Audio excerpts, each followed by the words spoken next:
Yeah, light's a bit more balanced today because it's not as bright this evening. So excuse me, just got to adjust the microphone. It's in a weird position. I made the mistake of moving it earlier, and there we go. Right, okay. Nice, reasonably simple one today. Well, I'll say reasonably simple. Let's get rid of some of the old saves, just because.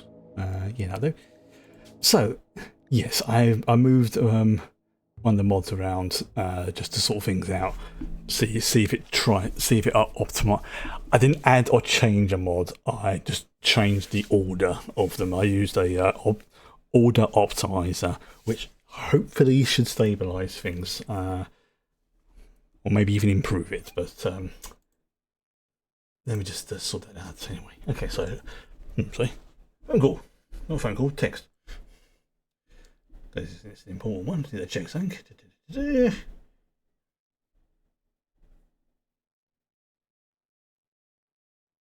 Okay. Oh yeah, it's just about something tomorrow. So I have an appointment tomorrow at 10:15 in the morning. Nothing major, but it's just one of those. It was just a reminder to confirm it's still on for tomorrow. So, which was basically what I was checking for. It's like, because if it isn't, it's going to change things tomorrow. But it is, and I'm going to burp. I do apologise. So I had some pretzels for my lunch and really nice, but they do give me a little bit of gas for some reason. Don't know why. So yeah, two sort of things we're working on today. One is obviously, rather than the ongoing stuff, of course. And the number one thing is trying to find me a chicken-based genome. There may even be a chicken on the map. We need to find a chicken genome so we can create the creature that has egg, milk, and wool all at the same time. Fingers crossed. Obviously, I'll do a save before everything else. The other thing is obviously working some more on the armor, and the stuff for the armor stands. So, hello. Got a quest here as well. Oh yes, then we'll save for that as well. The old block ruins, excellent. Yes, that was the thing from that. Right. So first things first. Let me just check to see if actually there is a chicken on the map. No, that'd be wildlife, wouldn't it? Okay. So we've got a turkey. Now we need a lady, a chicken or something like that, because we basically need it to be an egg layer. Let me just check to see if we can can we? Let me just see if we can do it. First of all, let's see if we've got a genome extractor. I think we do. Genome excavator, is that it?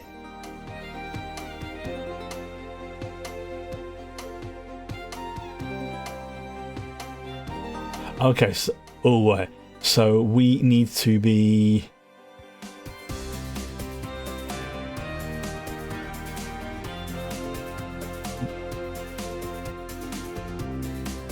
Okay, so it can be used on any size creature, right? So we do have the Imperium Genome Excavator. This is to be docile and trusting of the user because it's basically found in the brain.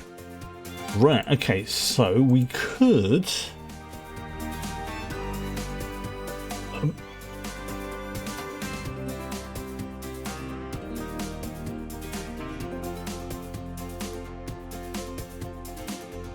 So I'm just looking to see if we have any. No, we have male Bernard, obviously. Okay, so no, we need to see if we can. Do we have any? No, we have some skeletons there. Right, so we need to try and find somewhere a chicken genome. Again, that's. See, I'm wondering, is that can we use? You know what?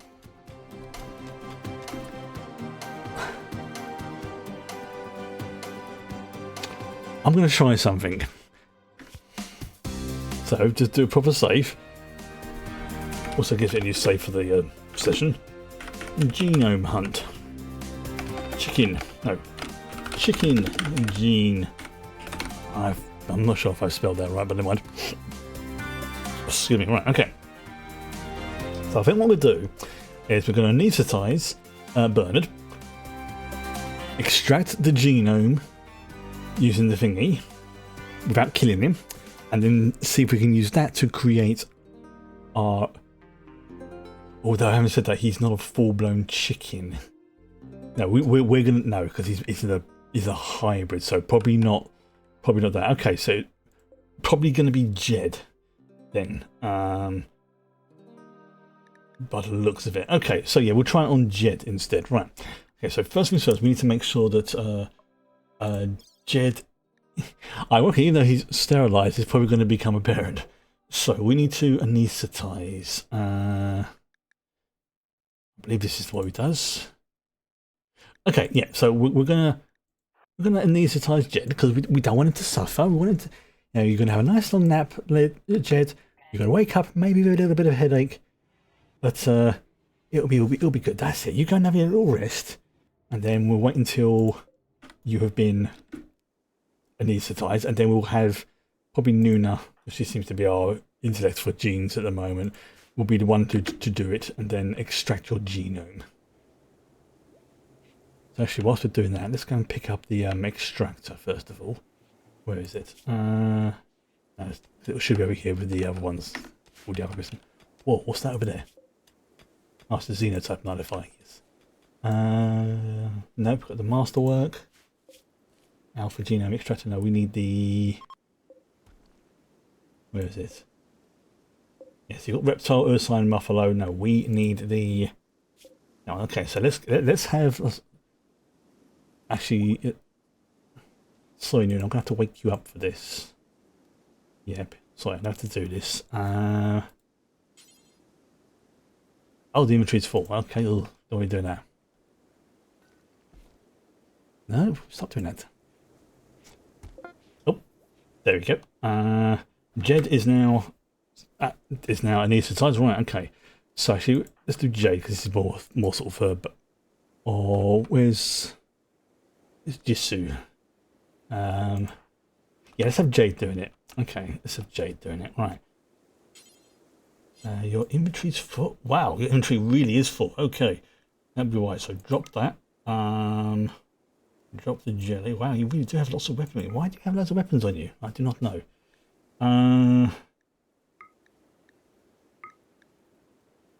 Okay, so let's try this. There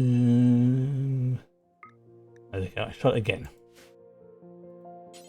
So, pick up the Imperium genome extractor. Right.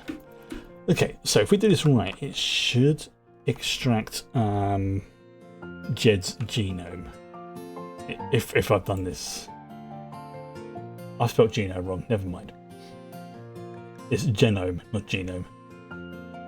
Oh well. Okay, so where's Jade? Where you at? Come on, get a move on.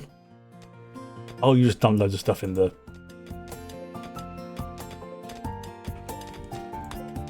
Didn't realise you were in there. Never mind.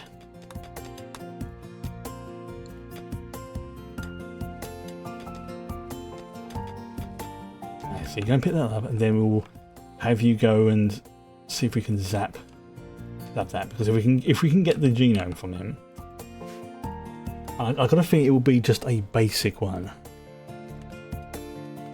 Then we can combine that with the Muffalo one, the legendary thing, and maybe even the stabilized fertility unblocker. Possibly. Or maybe even the Mechanite booster. Yeah, I think it's probably the Mechanite booster one, because that will make them, you know, like really kind of ultra good. But before we do it, I'll make sure it's saved just in case it's the Mechanite booster that balked it. Right, do you have... Oh, where you gone? Right, so yeah, we need you to come over to here and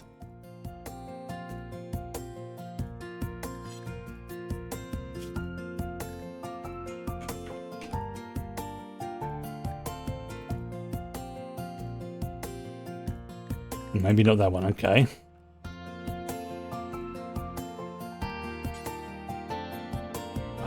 Make sure I get the right one. So Genome Excavator. Right. How do I use this?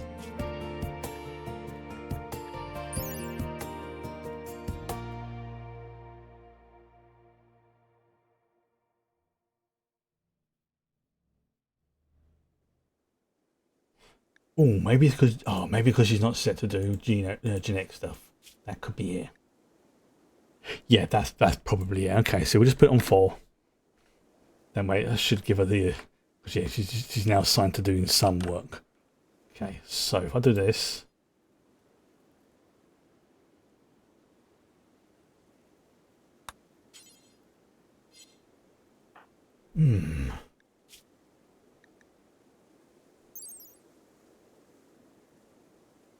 Why is that not allowing me to work?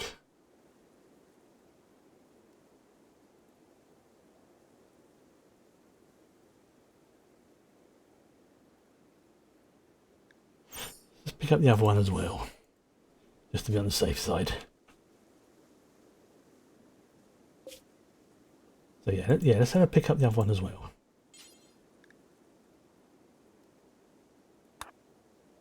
Oh, I see. I have to actually just use it. Right, okay.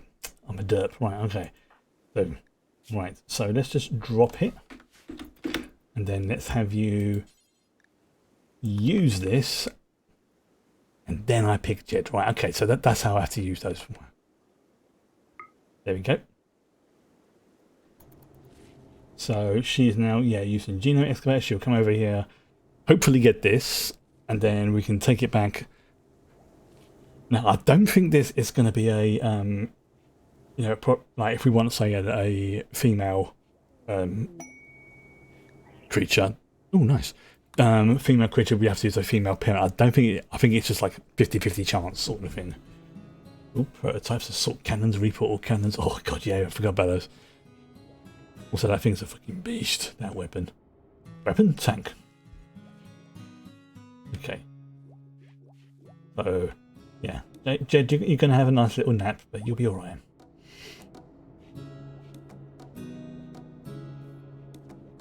We just need to borrow your genetics.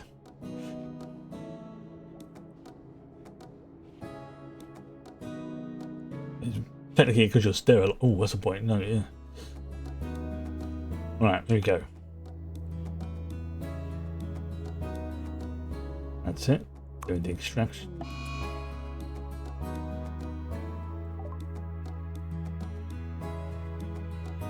No. We are not having that. No, we are not having. We're not having our only ostrich die. That ain't happening.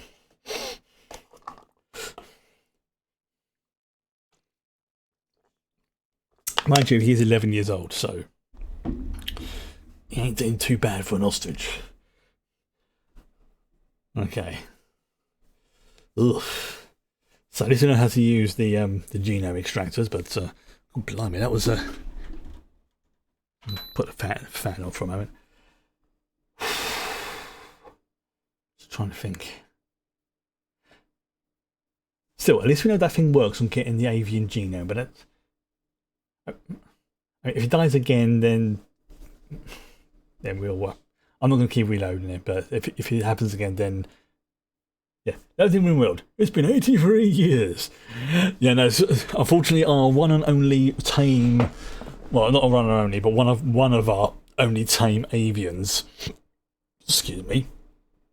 I do apologize, I guess. We're extracting their genome so we can create another affront to God and nature. And we need an avian genome to do it. Unfortunately, the one we had before seemed to either disintegrate or decay in the process, so it's like, shudbut. Partially, I think, because I left the in-game fridge running at too high temperatures, I think that balked some of the genomes. So we have to get a fresh one. Unfortunately, we have several choices at the moment. I believe we're going with, I think Jed is going to be our main candidate. But looking at this, we have got Now, I don't think this would be a good idea to use it on Bernard because he's already an abomination. So we have a choice between Jed, our ostrich,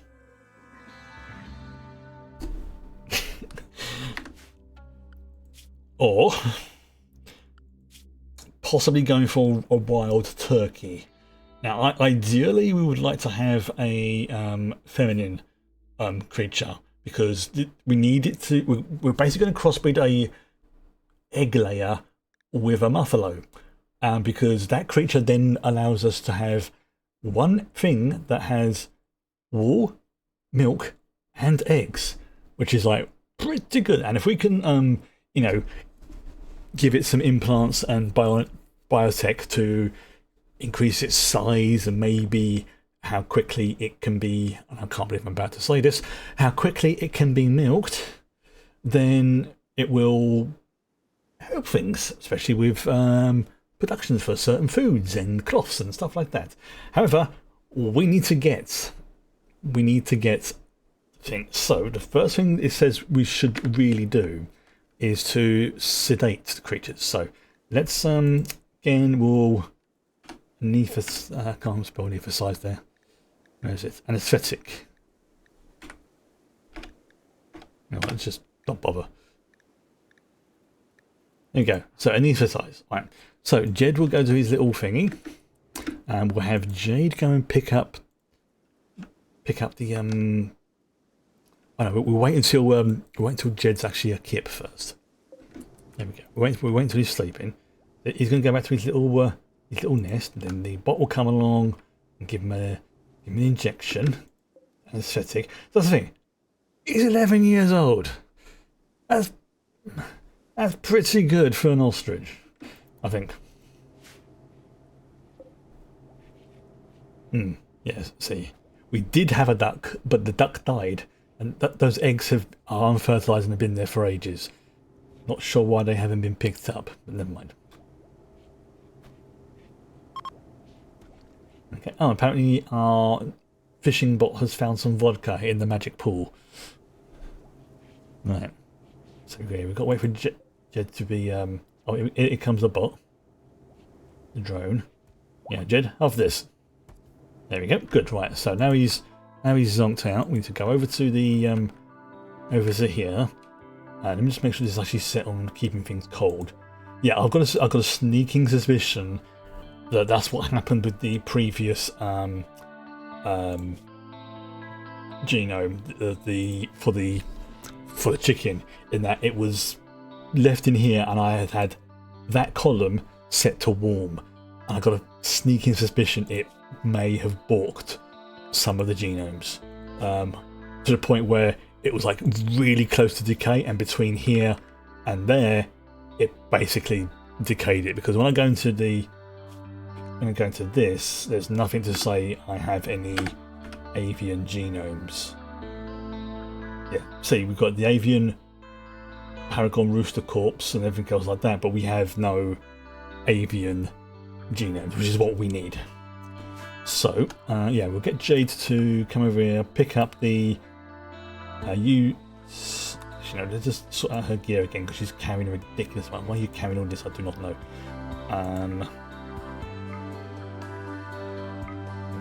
And shotgun, you don't need all that. So we'll come over here, and you can have the use the genome. Is it the genome excavator?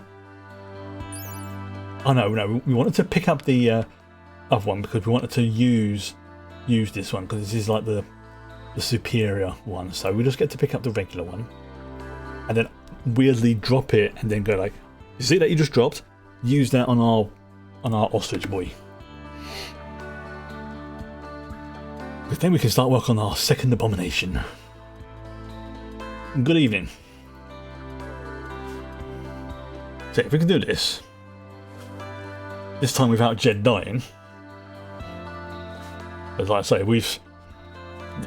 there is a random male turkey somewhere on this map as well, but yeah, the more I think about it, yeah, basically baits the previous one, because the Muffalo gene was left there, everything else was there, but where was the other stuff? Where'd it go? Where did it go?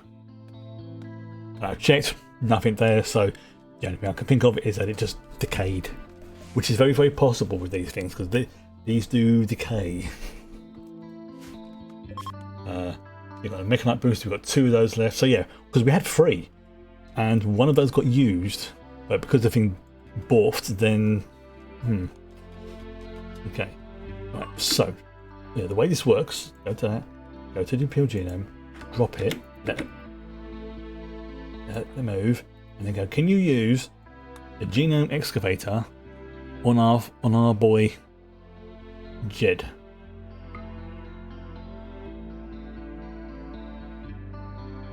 I hope that freaking worked. Once Jed gets the back here, I'm going to do another save in case, just to make sure. Yeah, so using Genome Excavator. Where is she? There is she. You know what, maybe I should use Brida, because she's faster. I think once we get the genome, we can actually make a copy of it. Because there's a way you can make a copy, like you use like a blank template, and then you basically, just copy the genome onto it. Which I am pretty sure is not how it's done in real life.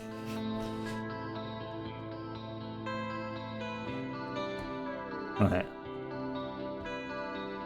Okay, come on. Still can't believe this Panther Falafel. I don't know why I know it's like, that's a good name, we're calling it that.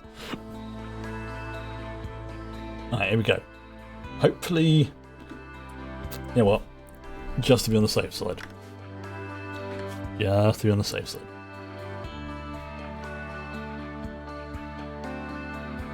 But if Jed's going to go out, it's not going to be because he's having his genome extracted.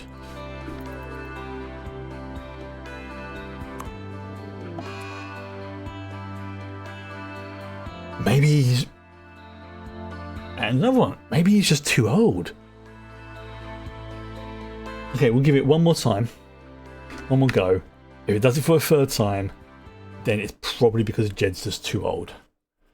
And the process is unfortunately too traumatic. Because it has to be anaesthetised and having it done, it may just be too much for his old ostrich body. So we'll give this a... get one more try. But then he will live on in the new creature. Here we go. That's what we will call. That's what we will call this abomination that we're about to create. We'll call it Jed Junior or something like that. If he doesn't survive this one.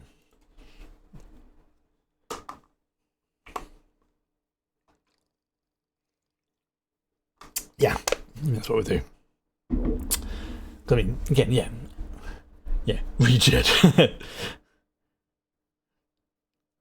I like Jed, or Jed 2. No, Jed 2.0. There we go. Yes, come Jed 2.0.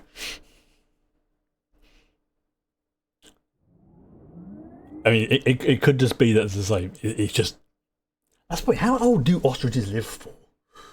I need to check. Average age of an ostrich. Apparently the average lifespan is about 30 to 40 years. Alright, so he's not that old for an ostrich then. But I suppose in the game, they may have different rules for animals, so...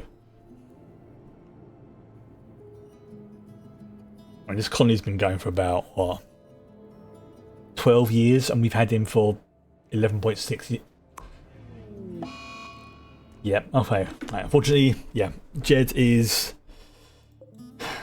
unfortunate. Right, let's have this haul the avian genome. And can someone do something about Jed? No, you're just going to leave him there, right? Okay, fine. Oh, it looks like Malcador's coming to do something. Obviously, he's probably going to come pick up the genome extractor. Yeah, he's come to... What? Dude, seriously, come on. This ostrich is older than you.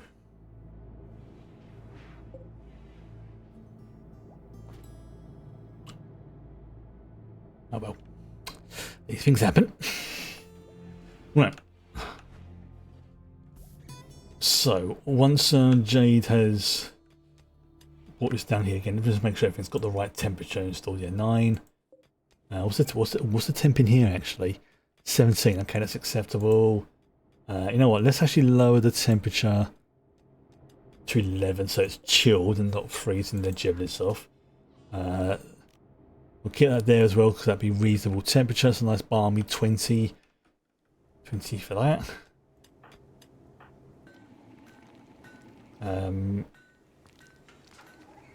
Yeah. Jade, wait, you not. You need to go to the. I'm telling you, you need to. I told you to go and gather the. Go and put the genome away, not go and pick up on some fucking. That's because you're holding the ceramite, right? Okay, okay. I mean, fair enough. There is a general colony policy today. If you're heading in the general direction for somewhere, pick up some stuff along the way. See, fine. Okay, now she's heading all the way. Wait. Oh, see, Malcador's bought the extractor back. Okay, good, thank you. Right, you know what? Whilst we're doing that, I'm going to start gearing up for the next set of armour. Right. So, we've got scout armour.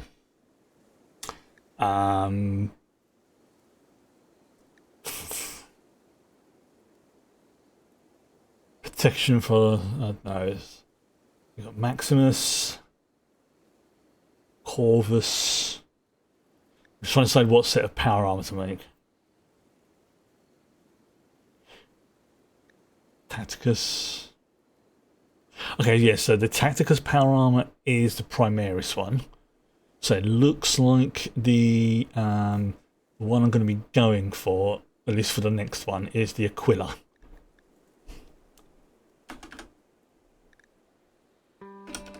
Right, so yeah, we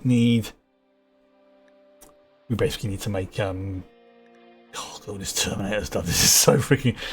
It's like, I get it's a prototype, but still, oh, this is pleasing unto me.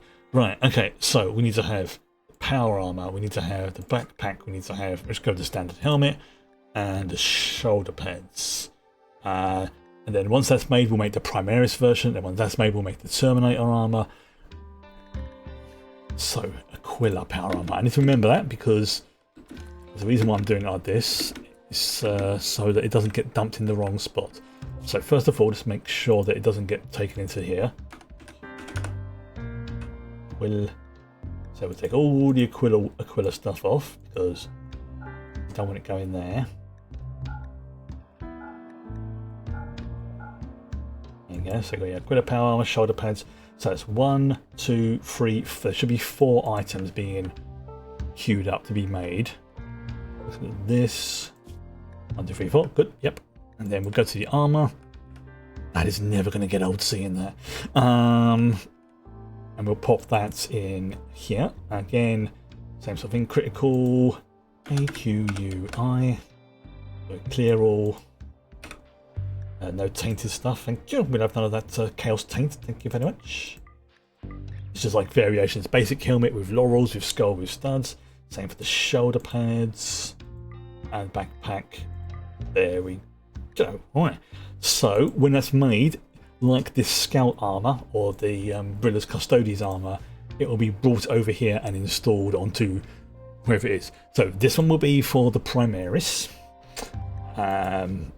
Which is like the upgraded version. This one will probably be for just the standard non-assigned Custodes one, maybe, possibly. I don't know. And then these last two will be for the Primarch ones. That's the plan. Okay. Where's Jade? Where you at? Because I can't do anything until you bring it back to the back to that. So we've also got the bits and oh, this needs some power, doesn't it? Okay. Always is I. Always need power. Oh, well that'll be why. Okay.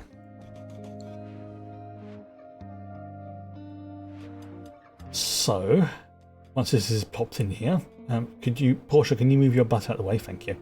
Right, so I think because this is the only avian genome we've got at the moment, I think the first thing I'm going to need to do is make a copy of it.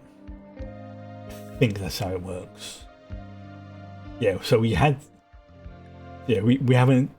picked one up from a random corpse or say corpse, anything like that. Duplicate avian genome. Okay, so you know what? Yeah, let's just make let's make a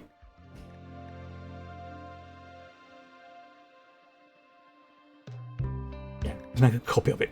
In fact, that's it. Let's make 2 copies, just in case. Because we'll still have the original, then we'll have 2 spare in case things go belly up. So we'll wait for that to do its thing first of all. In fact, Nuna, could you? This is your. No, is it here? Yeah, okay. I was just looking at it, but all right. Oh, okay. So, oh wow, missing corpses. Right. Okay. So, right, we can't be doing that then. All right. Oh, because I've been using them to create higher quality genomes. That's why. All right. So let's just suspend that for the moment. Who needs medical treatment? Tank, what's happened to you? Receiving treatment in. Oh, you're on your way to the med pod. Okay.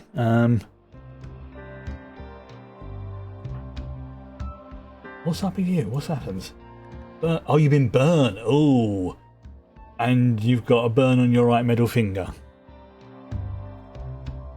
And for some reason you got brain fog. Interesting. What's causing that? Yeah. Alright, we'll come back to that. Okay. So, just because I don't want to go, because this is literally the only avian genome we have at the moment, so I can get another one. Right, so we're basically going to try and recreate what I stumbled across yesterday. So, designated growth cell. And I believe the dominant genome has to be avian. And then the secondary one, I think, is Muffalo. Yeah, and it creates a chicken-buffalo. One hell of a name. Genome, of course, we're going to go with legendary. And the thing we've got to be careful with is this booster. So I think I'm going to use one of the mechanite boosters because that increases the chance of getting the primary chicken fillet, which sounds like chicken fillet. An avian hybrid with recessive Muffalo genes. Loves to wander. Capable of producing the holy trinity of milk, eggs and wool. However, they can be quite lacking in substance. Okay, so they're not going to be great quality stuff, but once we have done this, by giving them the mechanite booster, we might be able to create a second one and then create a breeding system for them. Like have them literally just being like, lay eggs, make more babies. Now, this could go wrong. There is a 5% chance we can end up with a Muffalo chicken, which is quite bizarre. Produces chunky milk that tastes like a protein shake.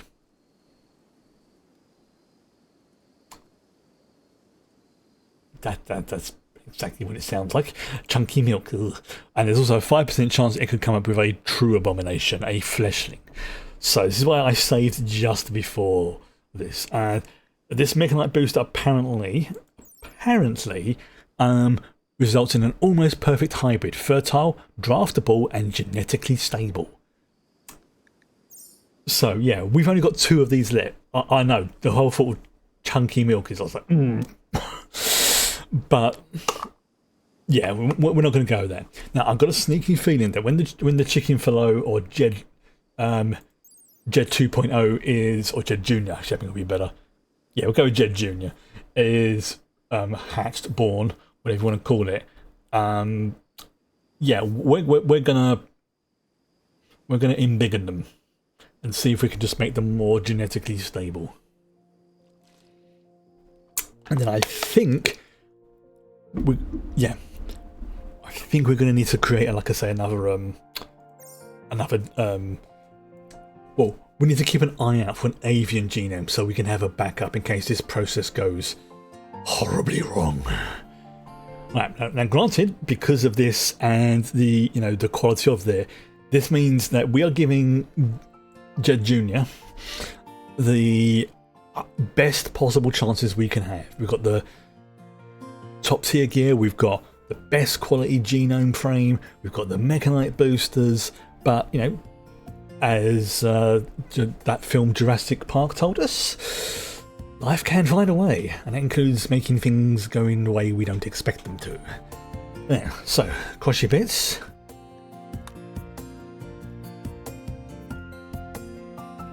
And then let's send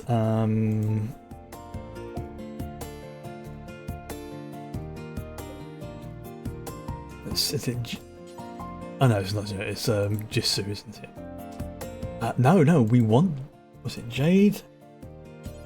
No, we want Jade on genetics, don't we? Where is it? Yeah, we put her on 4, just so she can actually do it. There we go. Because with these things now, we can make them bigger. We can give them cybernetic implants. Now, there's a lot of stuff we can do for them. And making them be draftable means we can also semi-control them as well, which is good. Would help if I unpause the game.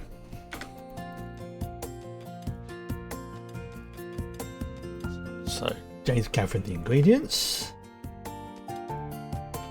Okay. So it should be one of those, and one of these thingies. There you go, boom, there's one.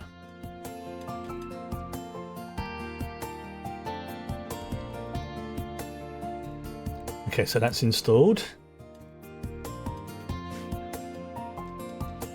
There you go, she's picking up the, I think that's the Muffalo one. Or the blank genome frame, one of the two. We'll know soon when that. Okay, so I thought Jed was walking again. I literally thought like ostrich lip. No, he's upside down. That's because he's being carried by Nedry to the tissue grinder. Oh, we could get his genome back. This could be interesting.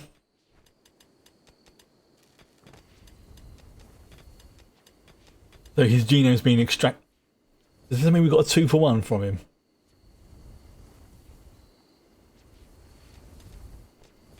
Okay.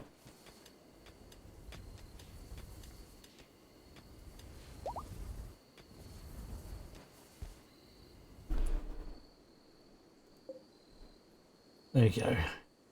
Now it's doing its thing. Yeah. Avian genome, Muffalo genome, Genome frame, legendary, and mechanite booster. So I think Nedry, named after Dennis Nedry, of course, from, again, the aforementioned Jurassic Park, seems appropriate. I think he will be converting him into a genome. Genome pack, something like that.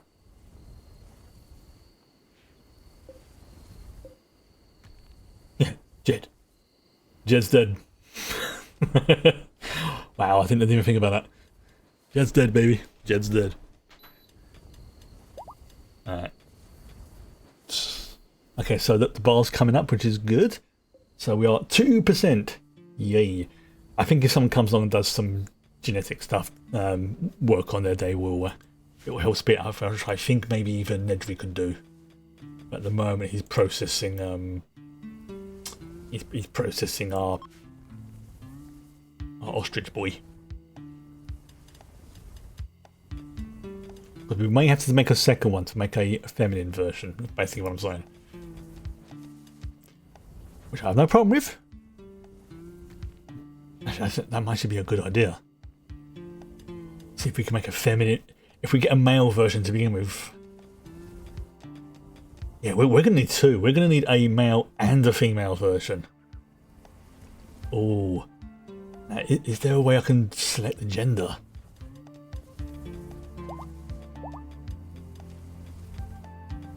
I'm trying to think.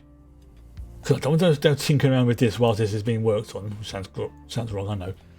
But yeah, we're going to need to. There we go. Check genes from genomes. Right, so let's pop that on there so we always have one going. There we go.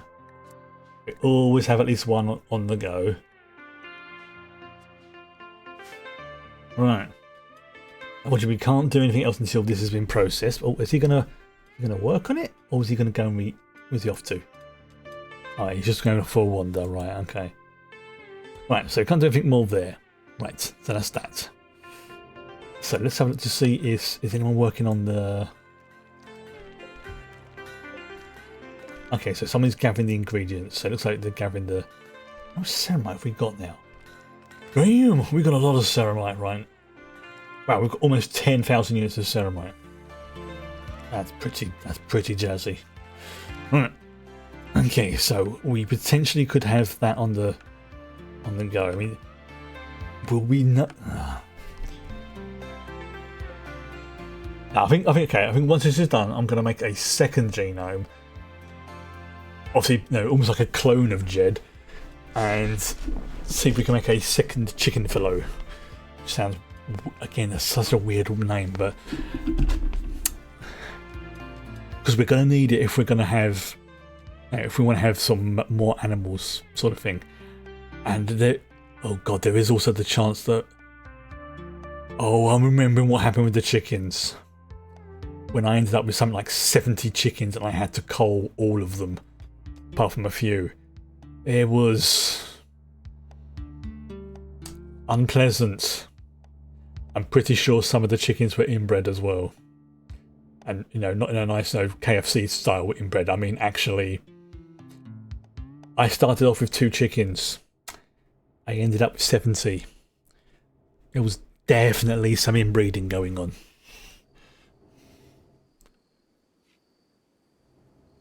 I'm sure that's what happened with our panthers at some point.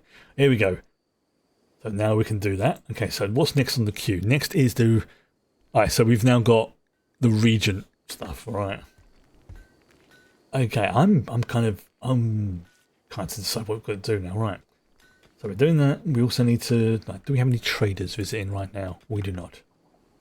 How's the? That's going right. Okay, this has calmed down, which is good. We have just the basic drones working here. This is permanently on making it into stone blocks. Good. It's good for construction. The museum has come along quite nicely. I think actually I may just extend this entire spot into being a museum. Because it just seems... Because now we've kind of got like the shop area here, really. But yeah, we're still going to go having this as like as an outside area. In fact, actually, what I'm going to do, I am going to copy this door, so they're going to have a nice big outdoor like area, and put one there, and one there, and then do the same down here. Replace this with the big chunky door. Oh, we've got a chunky door there. Right. That's good, so people can go in and out. It's not... Oh, no, cancel that. That needs to go right up to the edge. Yeah, that's what it's doing. It needs to go... There we go.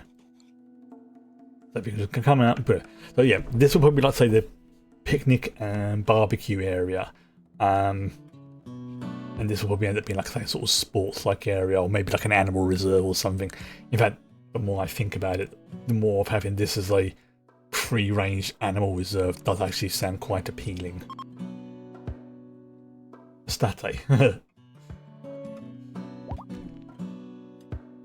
This went so good. I really like how this is turning out.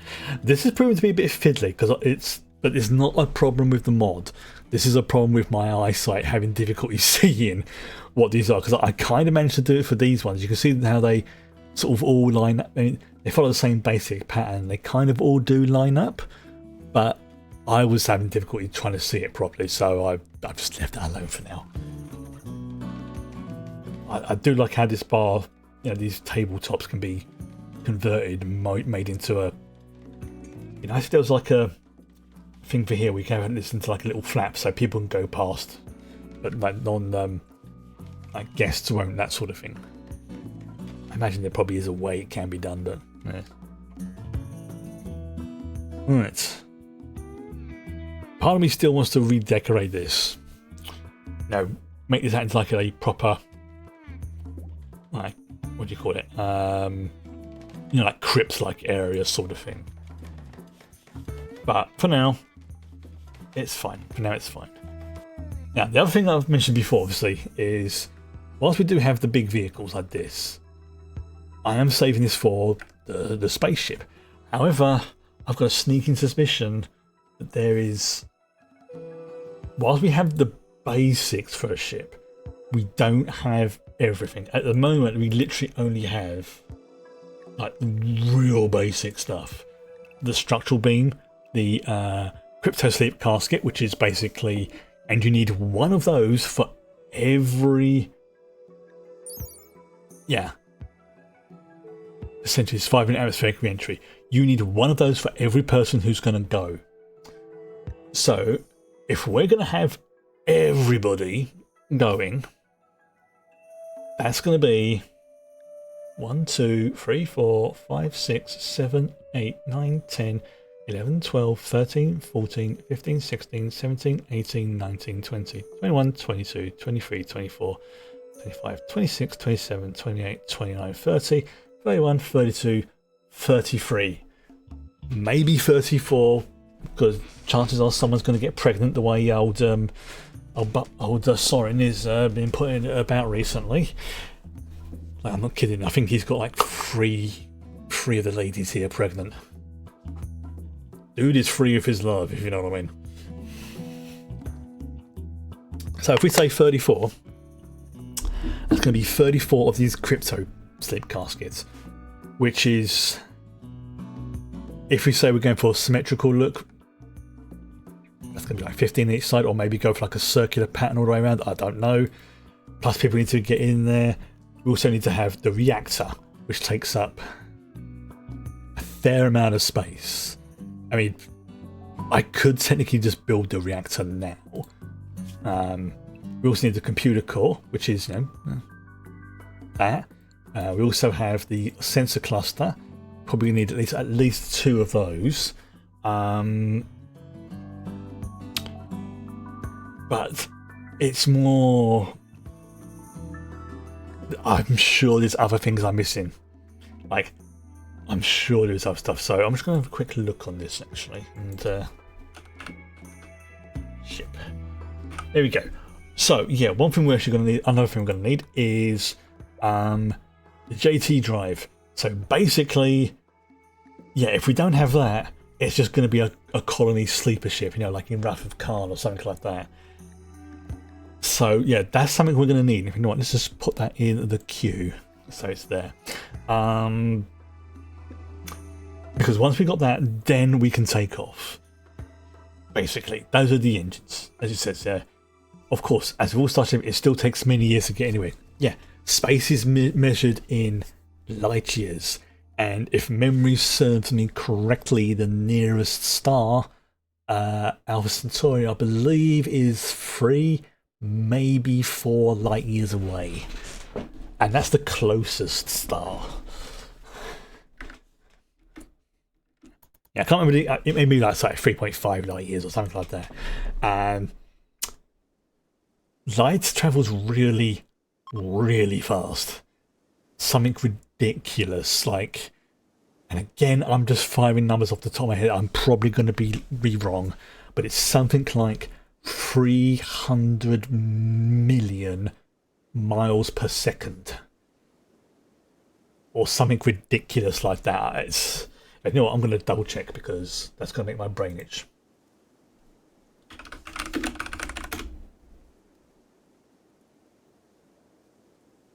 Oh, okay. I wasn't far off. I had the wrong unit of I had the wrong unit of measurement. It's 299,792,458 meters per second. not miles per second, meters per second. So I wasn't that far off. I was just using the wrong units, if you pardon the expression. So yeah, it's bloody fast. Oh, Princess is organising a guided museum tour. Oh, okay, cool. This is the advantage of having a museum tour. So basically, loads of people will come along here. They'll gather here. They'll bimble around. If there's any guests, there'll be a.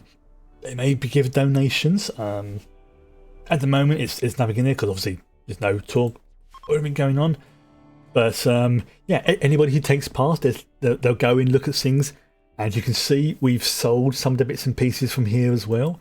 So yeah, I mean, granted, some of it has gone into that, and we've got like unstrung bows, that kind of thing.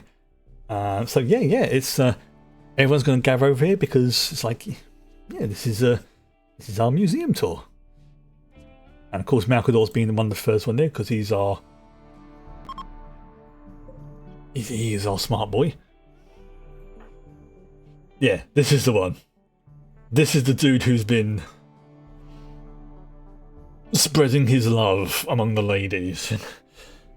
I'm really gotta be careful what I say. I mean, granted, he does have draconic and angelic features, and he is considered to be very attractive, by the game standards at the very least. I'm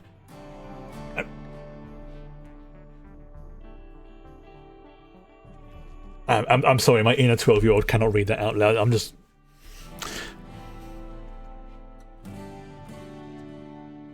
Granted, he's probably one of the few who could survive Snoo Snoo with Bria, considering she is now a Primarch.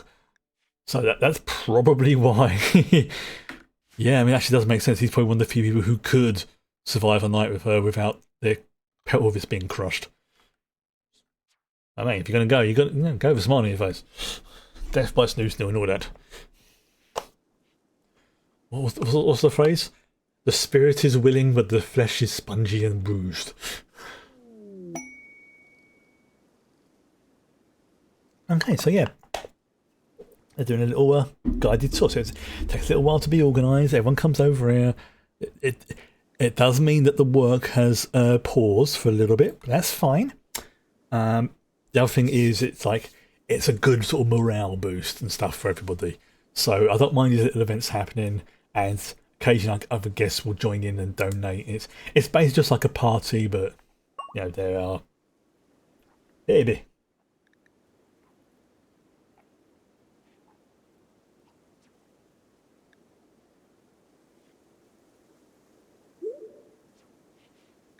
Reese is pregnant. Oh, that's one of our guests. I was thinking, wait, what? No, it's one of the guests. Okay. Sky, where are you off to? So, yeah.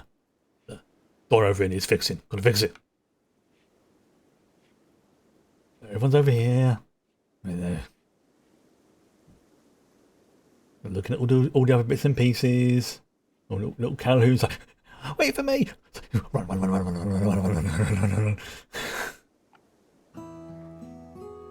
And say this was a mod one, and this I'm quite glad I did. I mean, originally I was going to try and have this like as a restaurant and things like that, but I realised that's actually a lot more complicated than I'm willing to put any work into. But the museum one is kind of passive in that I just have to set it up. Oh, we've made an Aquila helmet. There we go. Oh, that's gonna that looks so good. Alright, so the Aquila power armor is being worked on. Okay, cool.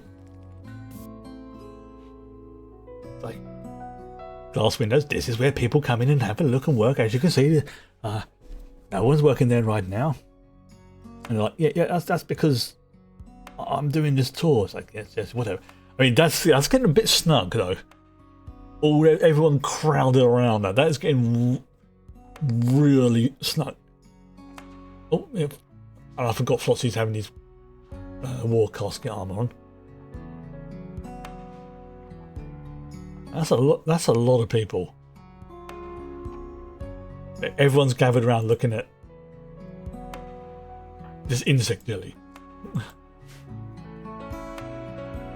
Although the way they position it, that she does look like a good little crowd. Like they're like, what's that over there? Oh yeah, that's when those insects, attacked our nuclear reactor and stuff like that. Right, hand up. Yes, I have a question.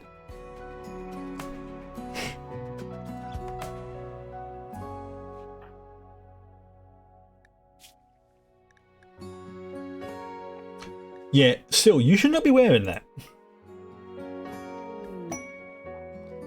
Yeah, Syl should not be wearing the custodian armor.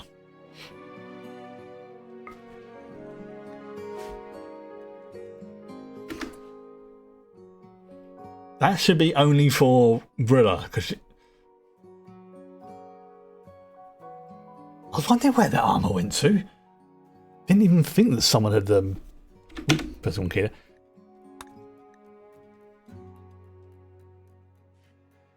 Yeah, there's only one person that should be wearing that, and it's not you. Right, okay. Oh, we can set the colours as well.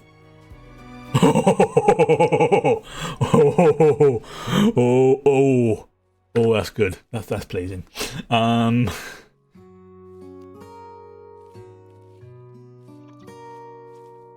that Calhoun gonna go and pick it? Is he carrying it to the? He is. Thank you, Calhoun. Good lad. You can have an extra ration of chocolate.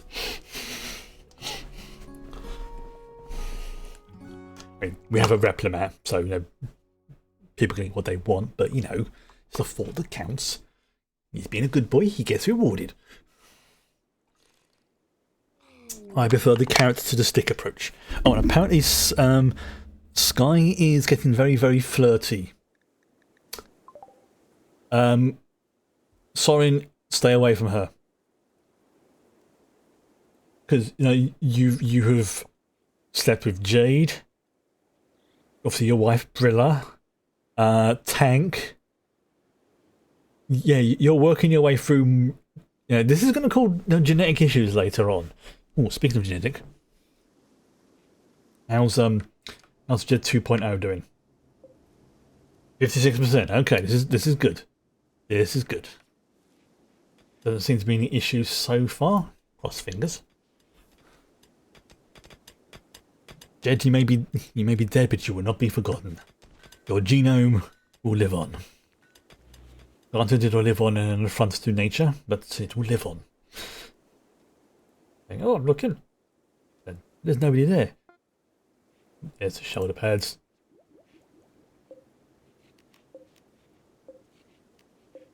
So, oh, Reese's pregnant. Oh God, yeah. Oh no, that's the other one. So there we go. Yeah, we'll just have the power armor, and then that will be. Joe, are you carrying it to the? Oh, you're going to pick up that as well. Oh, the Aquila shoulder pads. Okay, yeah, that might be something I forgot to put on here. All right.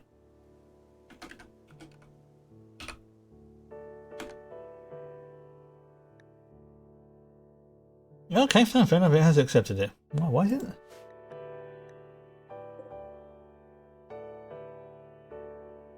Why is it doing? Oh, you know what? Fine. We'll put that there for extra bits and pieces. This is another reason why I want to have like a little bit of space around it, so I can put storage bits and pieces, like extra things that can replace it, like or maybe like ammo for the weapons, like specifically for those weapons that are going on those stands. But that looks like that looks like a hardy. Was not the intention. I mean, that looks like some kind of almost like a samurai armor. But I suppose that is kind of what the it's all finished. Excellent. And everyone's left it as a mess. Thank you, everybody. So yeah, okay. So it's a 60%, which is good. Chat, we go. Okay, you're bringing it over. You're just gathering the. Yep, you're doing what I want you to do first. Okay. So yeah, that's the like I say, that's the regular one. This will be the Primaris version. This will be the Terminator, and then these two will be the Primarch ones, or maybe Custodes. And then, well, we'll see. We'll see.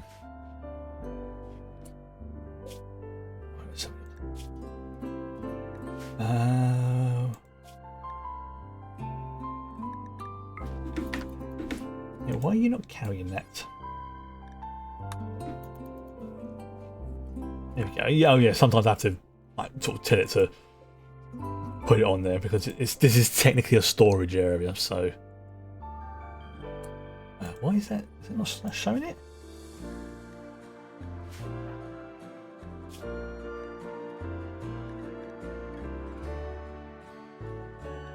Did I spell that correct? A-Q-U-I. A-Q, okay, I might have spelled it.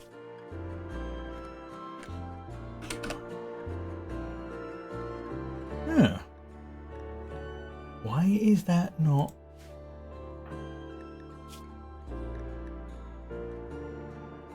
Okay, Mark 5. It shouldn't matter anyway. Yeah, it shouldn't matter. Drop that again. Let's try Britta, can you do that?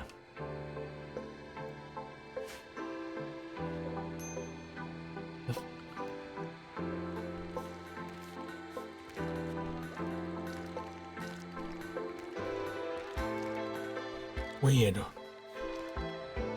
Don't know why it's doing that, but never mind. I'm not gonna get too stressed about it. As long as it's in this armory section, then that's the important thing. There we go. That's what I wanted. That's what it was supposed to do. Yeah, maybe that Joe doesn't have permission to use those things properly. Very possible. Right. Okay. So that's the that's that done. Yoko, I think, is finishing off the. Yep, she's finishing off the power armor. Thank you. So let's get rid of these old ones, and let's queue up the Primaris one, which I think is a Tacticus, or it's the Tacticus armor they called it, or was it a Gravis? Standard. Yeah, we'll go with. I mean, having said that, the Gravis one does sound like it's pretty sweet. It does require more resources, so. Okay, so this is the heavy version of it, right? Alright, so yeah, let's go with. Okay, let's go with Gravis. Let's go with the Gravis one. I'm gonna do this properly. Right, okay, so we have Gravis Power Armor A, Gravis Backpack, Gravis regular helmet, and Gravis shoulder pads. Right, so then same as before, just to make sure it doesn't get taken to the wrong place. So take this off of Gravis off of here. Or if I spell Gravis correctly. There you go. This is the different variations. The shoulder pads with the skulls, with outlet, but I'm not too fussed about that. Okay, so there should be 1, 2, 3, 4 things in the queue. So again, assuming I've done this correctly, which I think I have. 1, 2, 3, 4. Yep. So that means I can then set this one up to be basically the opposite of the standard drop area. There probably is a more efficient way of doing this, but this works for me. So, first of all, no tainted stuff. None of that here. Thank you very much. Yeah, so it's a little bit of a fiddly way of doing it, I will admit, but it does make things, as we showed earlier when we had the combat. I can just come down here and go, right, Britta, get into your Custodes armor. Click. She'll do that, and then once she's finished with it, come back, take it off, and those arm stands will slowly start to repair it. Very slowly. In fact, where has that spare Custodes armor gone? That Warden one, where's that gone? Last one I saw, I thought was...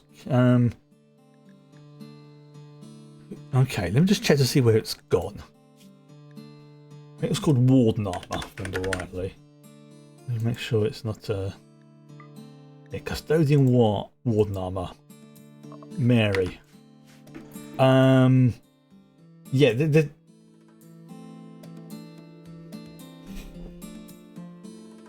you know what? That actually suits her. Maybe we give everyone Custodes armor. If they can use it, maybe we can make everyone have Custodes armor. Because that is pretty sweet armor, but it is also quite heavy. Let's have a look at it. Yeah, this is actually pretty good armor. It increases the mass carrying capacity, so yeah, because it's got all the servos and whatnot in it. Also, that does make me laugh looking at her like that with the. Because she's basically one of our chief medics. Well, not medics. What do you call it? Constructors. It's just I don't know why she's wearing that.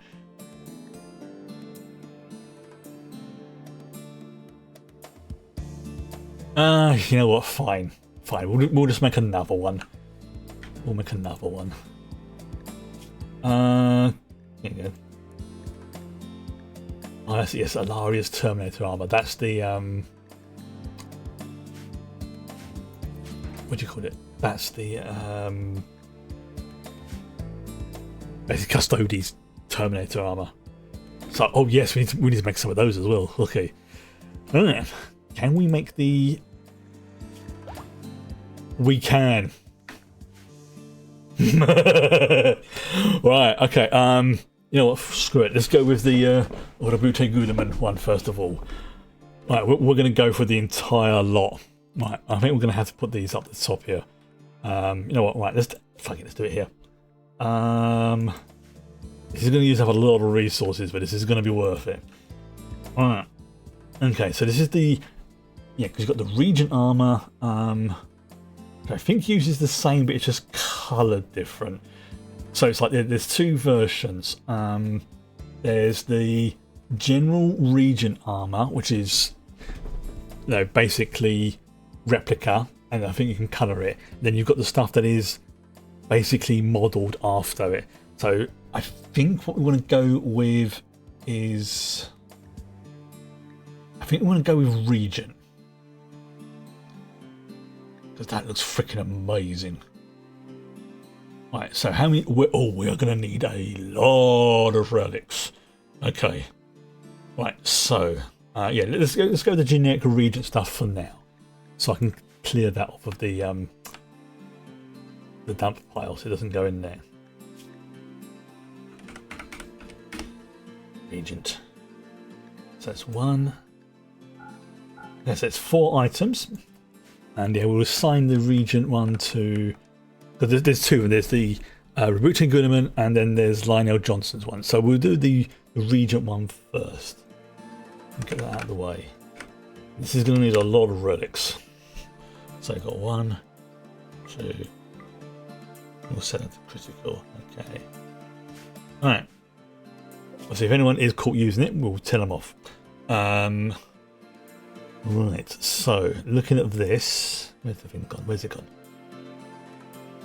Right, so this is basically Primarch armor. So we go with 1, 2, actually, what? 4. Yeah, so we can only make those ones, right?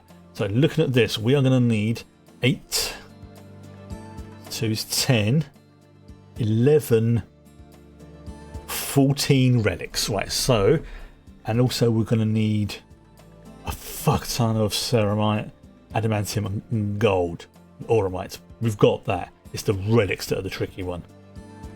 So let's see how many relic components we've got. How many more we need to make. We have 16. Okay, so we may have enough to do this already. Plus we've got... I keep forgetting I've got these. Oh yeah, Zane's got that. Let's just... For a moment. Right, so yeah, we've got 16 relic components. So... I'm going to actually order some more to be made. I don't remember what it is. I think it's here. I can make them. Red components. Okay, let's make it's great. Let's make 5 for now. We'll make some more later. So this is going to be we're going to have to wait as per usual with this. Now we do have decent crafters now. Not perfect, but decent. We have drones, we have mechs, we have loads of other bits and pieces. We've got the resources. We just got to wait. Which is kind of like the motto for this stream, for this game, but it's... I mean, yes, I could cheat them in, but I'll say the STCs was my limit because, frankly, I thought that was ridiculous. That you have... that they was... I get within the lore that they are rare and difficult to come by, but for what is essentially a core item, making them that difficult to get, I felt was a little bit over the top. Now, granted, for like some of the top tier stuff like the Primarch armor and Custodes weapons and things like that, I can kind of understand it. But for even the basic Space Marine stuff, just to get one STC was ridiculously hard. Then you had to research it and the prerequisites. Then you had to build it. It was just a little bit too much, I felt. Now, obviously, if people want to play it fully 100% legit, then yeah, go ahead. How you play it on a single player game is going to have no effect on me. Fill your boots, as it were. Now, obviously, if I was playing this on a multiplayer mod, because there is a multiplayer mod for it, that's a completely different thing, especially with like fighting against each other in a friendly way, sort of thing. Yeah, that I think that is a complete and utter dick move of the highest order. But as you can see, I've still had to do the research. I still have to get the materials to make them. I still have to make the benches and things like that. But all the STCs did was allow me to begin the research in the first place. So even then they had to be researched as well. So it's not like I got the information instantly. It was like, research the blueprint. So unlock the blueprint. Research the blueprint. Research the benches. Yeah. It was just a little bit too much. But that reminds me, actually, we may have unlocked some more things. Oh, there you go. You have the Castellian stuff. There we go. So yes, the Castellian stuff is... Where is it? No, don't complain. Yeah, the Castellian armor is basically... Oh, here we go, yeah. This is essentially the Custodes version of the Primarch armor. And it says, recreate the Castellian plate, the armor of Captain General Trajan Valoris, or as I will be calling them, Little Kitten. Which is a Emperor text-to-speech something that I think only a few people appreciate that one. Although that is a... I miss that show so much. It's one of my... That is actually what got me really back into the 40k lore and the universe. I mean, I drifted away from it for a while, but then I caught this show. It's just like this silly, stupid little show about the, done really cheaply, humorously about Earth. And then, of course, there's the fabulous Custodes. Oh, excellent. Absolutely great show, but I can completely understand why they stopped doing it. To be fair, though, they apparently do have now like a kind of follow-up show which uses a lot of these same voice actors and people who worked on the text-to-speech thing, and it has some of the characters on there are eerily similar, but not exactly the same, but they're more like, wait a minute, are they? It's like, no, they're not. But it's like, yeah, they definitely got inspiration from certain characters from the 40k universe, but completely legit, 100% legal. Honestly, if they... Yeah, why they stopped doing it was just because at the time, Games Workshop were going through a major thing about clamping down on fan works, especially some of the more popular ones. And, it's like they had like a project where they got them to do it and then just shut it down pretty much immediately, which scared the crap out of a lot of fan project works. And from all accounts, and please verify this yourself as well, because I'm only hearing this like from like a through the grapevine, as it were, that brother Falsa, who Falso, however it's pronounced, was had not been married and had a kid, could not afford to have their stuff shut down, so they shunted it sideways into their own IP. But it's like, apparently it's just as good but in a different way. And I haven't had a chance to watch it yet, but I am. The general consensus is, if you like the text-to-speech thing they did, I think they call it Hunter the Parenting or something like that. It's I can't say anymore, but it's, from what I've seen, it does look like it's pretty good fun. But yeah, I'm not gonna say that they're softening up Games Workshop on the whole IP of things, but I think they are starting to realise that a lot of fan works is what can help to keep franchises, in people's mind and eyes, kind of thing. Now, this is not something that I'm saying they should definitely do, but I can understand why some companies are a little bit more flexible with their IP use. Basically make sure that it's you make sure this is not official. You can make up to X amount per year, sort of thing. Again, repeating rule one, just as long as the people realise this is not endorsed by us. So you don't use any of like the direct IP, like was it a few years back? I think it was Star Trek Paramount, or whoever it was, or CBS, said that for fan works, if you're doing because the Let's Play stuff was kind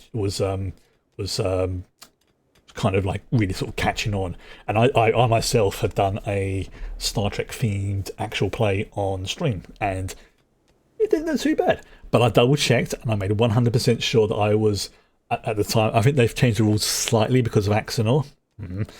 But at the time, it was basically, it's like, yeah, just don't claim in any way, shape, or form that this is official. Make sure you respect the IP and who owns it and things like that. Which is why when I did it, I set up a sort of like beginning credits thing to say, yeah, this isn't official. This is fan work used with permission, blah, blah, blah, blah, blah. All copyright. Basically, I made it 100% clear that, yeah, this is just some nerds messing around with, Star Trek adventures. So that's, you have one side of companies who are doing it. And then you have on the other end, there are some companies who, if you even look in their IP in the wrong direction, will clamp down heavily on you. I'm not going to say who they are, but I think we know who they are. Yeah, and they are like really, really stringent over their IP use. Again, I'm not going to say who they are.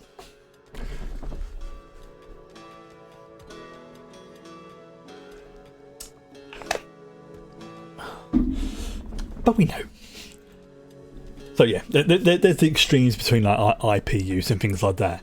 And I've kind of...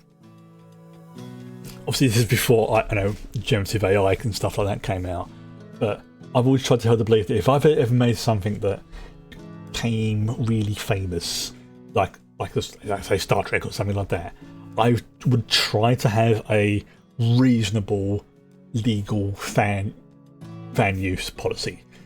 Kind of like, it's not often to say that corporations do this, but to their credit, when it first started off, Paramount were reasonably generous for a corporation in terms of what they would allow.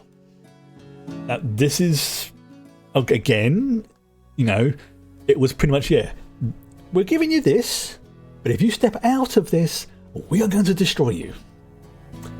And that is one of the reasons why I mentioned a bit earlier, there was a project called Axonor, which was a Star Trek fan project and was actually, getting to the level of really professional level quality. Now, I don't just mean fans who have put their heart and soul into it so that it looks good. I mean there was some serious voice actors and people starring in it, to the point where there was some rumours going around that this was actually like an official project, just, you know, done under a different name. It was not. And of course, Paramount, CBS, whoever was in control at the time, were like, this is not an official project. This is like a fan project that has gone way too far and way too much. Like, not even... I mean, it honestly, it pissed off both the fans and the executives, because once, you know, it was getting so blatant that, you know, the corporate people, again, I'm not defending them, but occasionally by accident sometimes they do things right. So stop clock and all that. But in this circumstances, I kind of agree with them. They were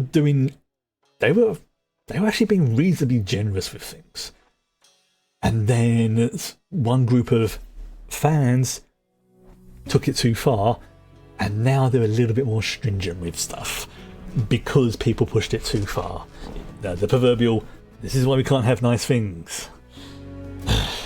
Anyway. Oh, we can now have that. Just cue that up. Yeah, let's put that over. Yeah, let's put that over to there. So, that's my rant for the day. Okay, let's see how Jed 2's doing. Oh, 96%. Right, I'm going to do a save now.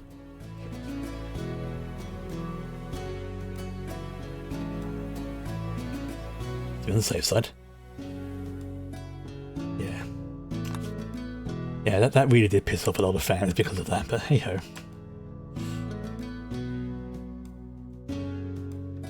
It was a shame, but no, I'm going to stop. Otherwise my blood pressure will go up. I am really thirsty again today.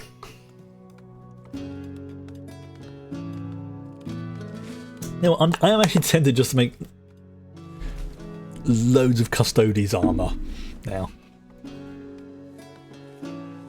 I am actually very, very tempted just to give everybody just like Custodes armour plating. But we'll do the core ones first, and then once we've done that, then we'll start, you know, upgrading absolutely everybody. Because at some point we're going to have to do a tier 4 mech summon, which is going to, because there's 6 in total, and we're going to need to get some of the components that we can only get from summoning mechs, and the more powerful components, like for making the more powerful chips, can only be summoned from the higher tiers. So yeah, this is going to be a tricky one, but it does allow us access to some pretty sweet stuff. So here we go. So ideally what we want is the first one to be either male or female, ideally female, and then we will repeat the process, but with the hopefully getting the other. There we go. Okay, so we have got a... Okay, it doesn't say. Yeah, I imagine it won't be. Imagine it doesn't get decided until that. Okay, Brilla, could you insert chicken fellow cells size 0.2 into large electro room? Yes, because they're going to be small. They are going to be small to begin with until we can embiggen them. In fact, actually, I need to start getting the embiggen tech ready. What was it? Was it the bionics? Was it the implants? Oh, I see. These allow me to copy. Oh, yes. So, yeah, if I want to give a implant based on a cat tail, I need a cat genome. Yeah, that makes perfect sense. All right, so this is free for more tweaking. Wow. All right, so I need the, I think it's the enlarger, they called it. Enlarged implant. Okay, cool. New body size for the animal will be... Okay, capable of being inserted to any animal regardless of their body size. Right, so we're going to need at least 2. At least. Because I've got a sneaking suspicion you can only embiggen them one size. Because otherwise that would be ridiculous. But by making them bigger, you can implant other implants into. Where's Ulysses? Where's our boy Ulysses? There he is. Alright, need to check something about you, mate. Yeah, animal enlarger implant. So yeah, it basically I suspect it probably won't allow us to put a second one in. Okay. That's fine. That is absolutely fine. What I can do now is now begin work on the other. So again, we need to have an avian genome. We need to have a Muffalo genome. Alright, we do not have access to a legendary genome frame, so it's going to have to be masterwork. It's going to be good. It's not going to be as good as Jed 2.0. That one, so it's masterwork, and again we'll put in a mechanite booster just to give it the best chance of everything. So there we go. Alright, so she's going to pick this up and then put it into one of these pots.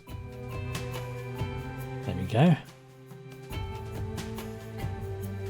Now I suspect that this is going to be really like before.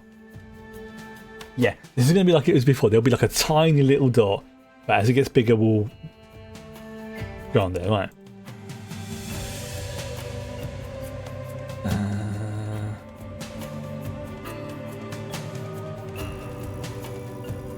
Did I actually?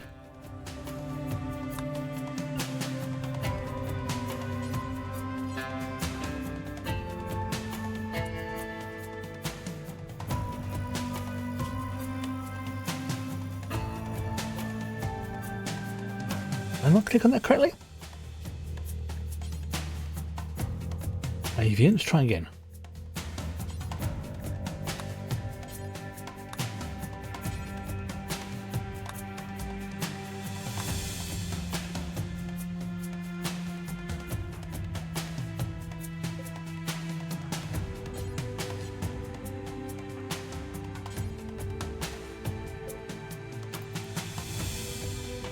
It doesn't seem to be allowed. Maybe is there a cooldown period? Alright, I'll come back to that.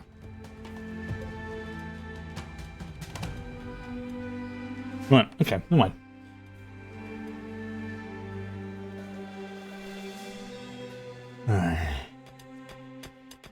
Yeah, this needs to be sorted out again at some point, but you know, that's not a... It's mainly because we've... That's it. You know what? Let's put the adamantium in just over there, so it's out of the way. Or maybe then Nedry's got.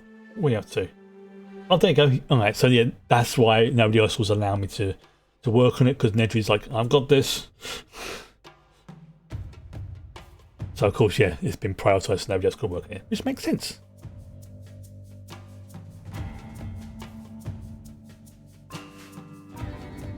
Yeah. Bimlong, he's a good lad. Here you go.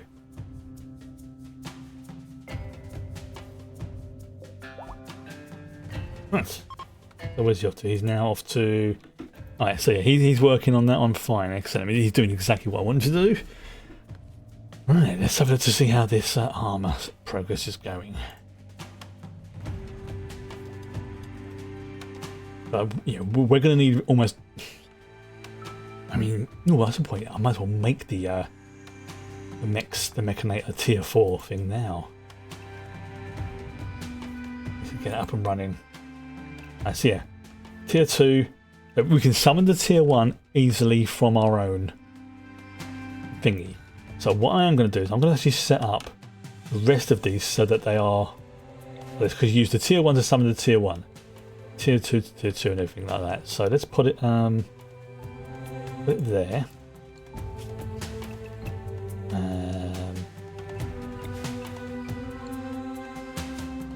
So the tier 3 one will go over there. Have we researched the tier 4 stuff yet? That could be why. Let's have a look. Alpha mix.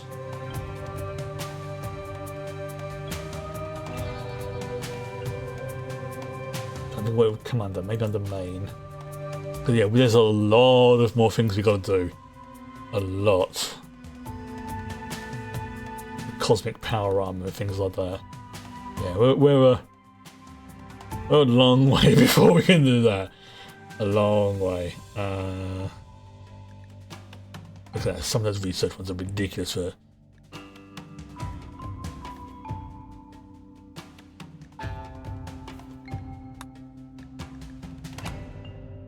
Sun blocker.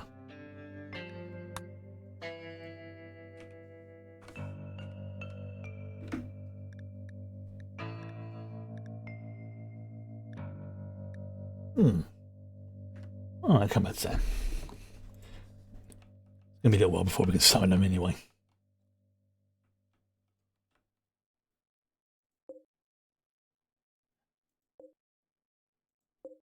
Why is no one finishing their projects? Yoko? Oh, you're having your lunch. Okay, as long as you come back and finish it, that's the important thing. We also need the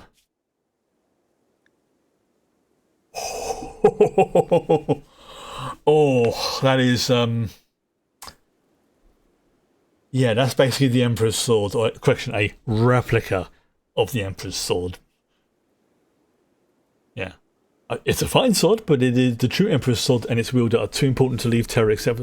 Yeah, well, considering he's sitting on the holy golden throne at the moment.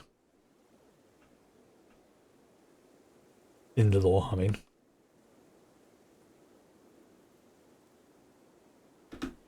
No. So we still need to get Malcador aged up, and he's like 9 years old. It's like until he turns 13, and then we can put him on the side throne. Or maybe I should have called him Magnus. Actually thinking about it, considering his origins and what he looks like and his abilities, thinking I maybe should have called him Magnus instead of Malcador. Right, okay. So we have got, where is it? Fire. I thought it said Gremlin mutated in. That was very weird. Yeah, we're gonna need nanostructuring chip tier 3. Oh, have I not studied it? That could be why.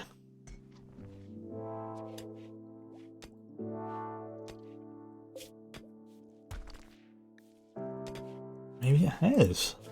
Oh, okay.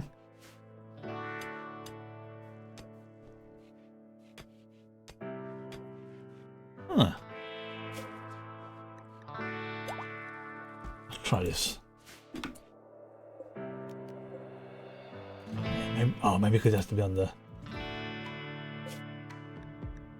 Oh, that's fine. I'll just leave it there for now. Yes. That distracted me seeing Bernard, and it's like, what the? Oh, of course she can't do anything because she's in the gene extractor. Derp. That would explain. Imperials. So we can now make prototypes of the Lionel Johnson's armor. Dead. How's that going?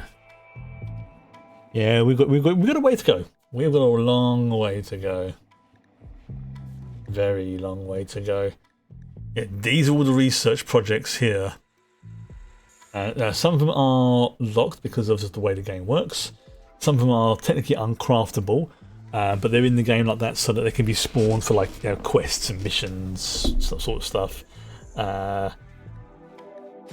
Like when it says false, it means we haven't got the prerequisites or the necessary blueprint or whatever to unlock it. And there's the other things like this. What's this? Second generation Archotech.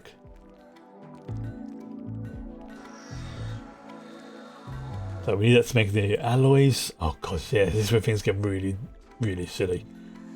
Stellar genetics. Yeah, so a lot of these are just more powerful versions of things that already exist. Like Darth Revan's equipment.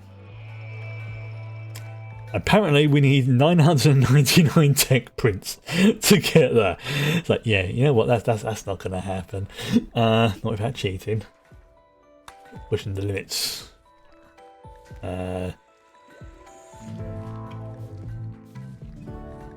Yeah, there's lots of things to do, lots of things.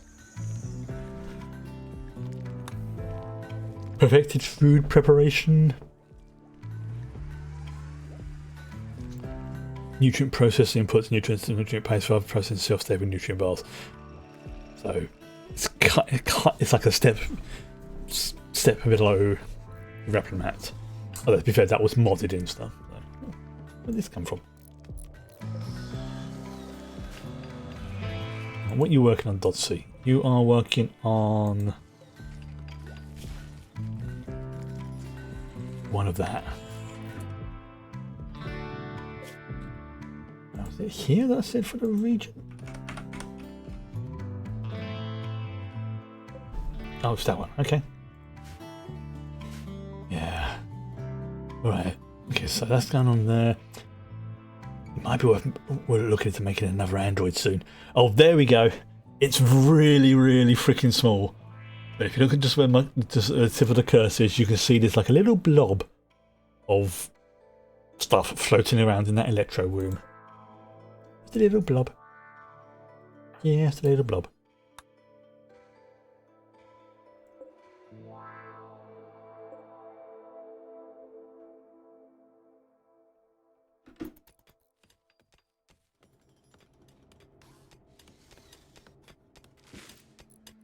How's this going? Random gene extraction, okay.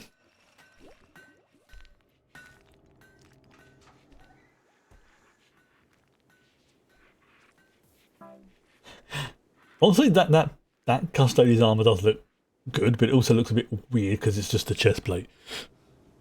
But I think she's just gone. Yeah, this is mine now.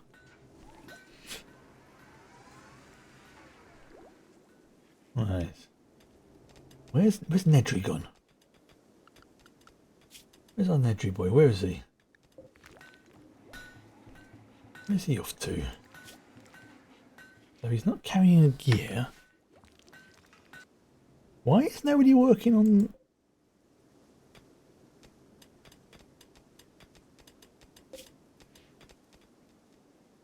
Where is it?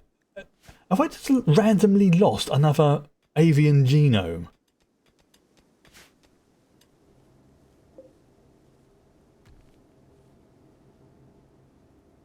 Yeah, something's not right here. Yeah, because it's saying clean room.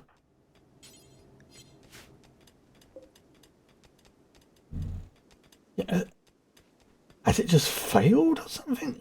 Like, or was it just glitched out? Because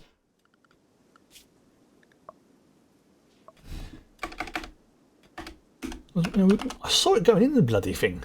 Yeah, it's just this. It's a second avian genome thing that has disappeared.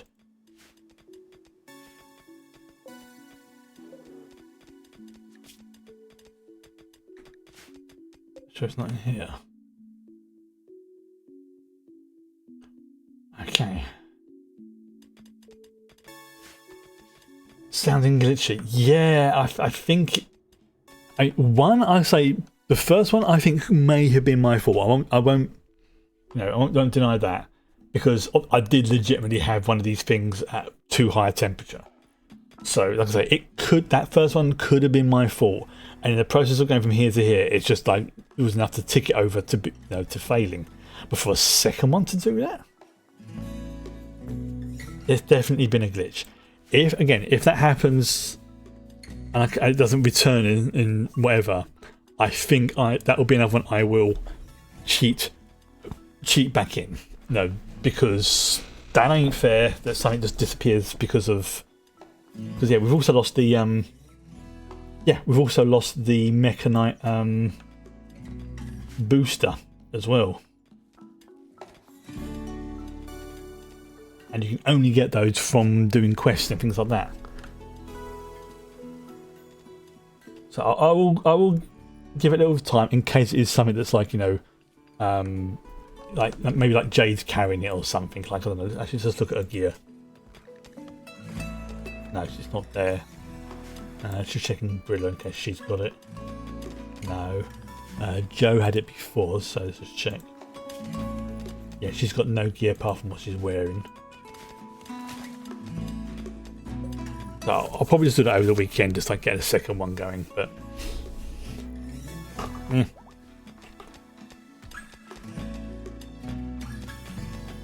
yeah, it does feel.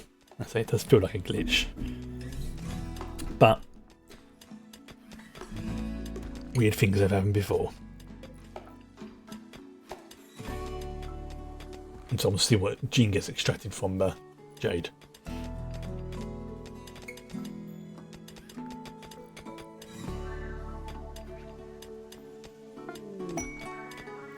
Masterwork. Oh, Masterwork power armor. Oh, very nice. That's dark brown hair. Okay. Fair enough. Well done, Yoko, for making Masterwork quality armor. Well, bloody done. That's some good stuff there. Right, let's haul that urgently. That is just grab his power armor. Yeah, that does look pretty sweet. It's like, yeah, obviously we can't paint it when it's on the armor stand, which is fair enough. Now let's see how Jed 2.0 is doing. Make animal enlarger, cool. There we go, so there's our 2 animal enlargers. Very nice.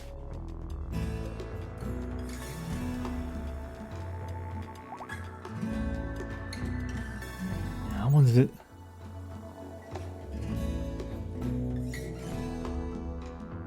Oh! Okay. I think that could be what's happened. If the process to deliver ingredients to the genome wolf is interrupted, the ingredients that have already been inserted in it will deteriorate and be lost. That's what's happened. Okay, there we go. So that is what's happened. For some reason, they didn't finish the job, and it basically they deteriorated and they went. So it's kind of a glitch, but I suppose the whole point is to like, right, we've only got like a brief period of time to do this. Boom, boom, boom, boom, boom. Right, okay, so it doesn't sound like a glitch, it just sounds like a, let's say, a design oversight, maybe, rather than a glitch as such. So, what I am going to do, and I'm going to do it again, I'll do this on stream so people can see I'm being quote-unquote legit. I'm going to spawn in avian genome and one of the mechanite boosters. So, just so people can see that it's no, I am not being, you know, just cheating in absolutely everything. So, who would it be? Let's have it on Joe actually. Right, let's go into this, and I'm going to save it first in case I balk it up. So we need an avian genome, and we need the mechanite booster. And you know what? Screw it. Just because I think I know now what happened to the previous one. A legendary Genoframe. Right. So. Okay, so it'll be inventory. What's it? Equipment.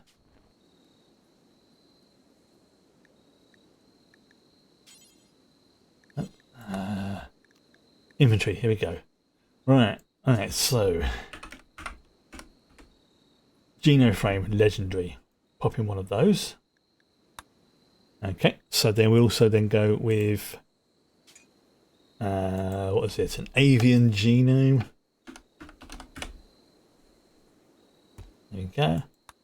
And then last thing would be, it was a mechanite, wasn't it?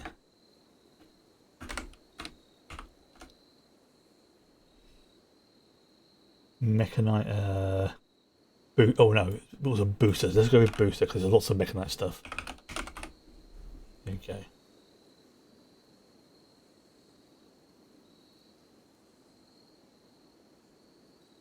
You go a mechanite booster. Okay, so let's have. Okay, I'll do another save.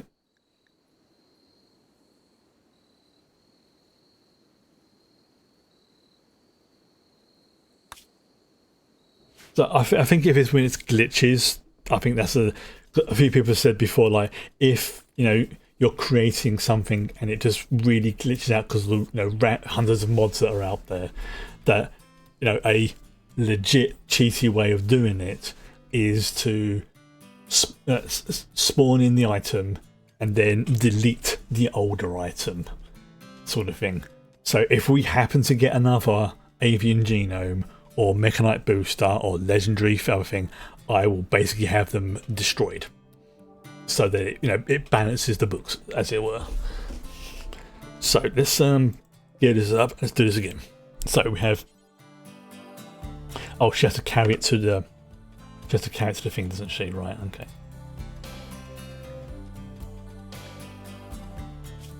Where is she? So she's there. Right. Oh, we've got to wait until she's no longer reading.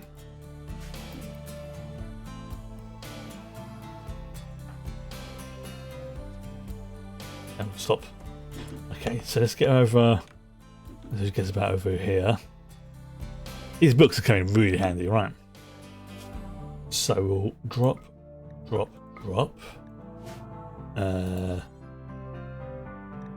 Hauling.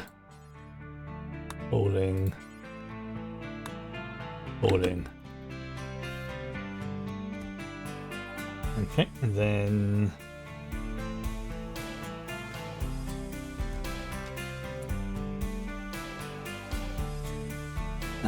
Where are you going? Are you going to pick up those books, right?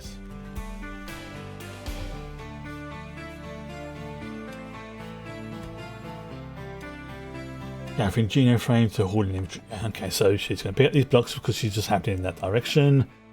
Excellent. So she should now be going, if I follow her path, going all the way down to.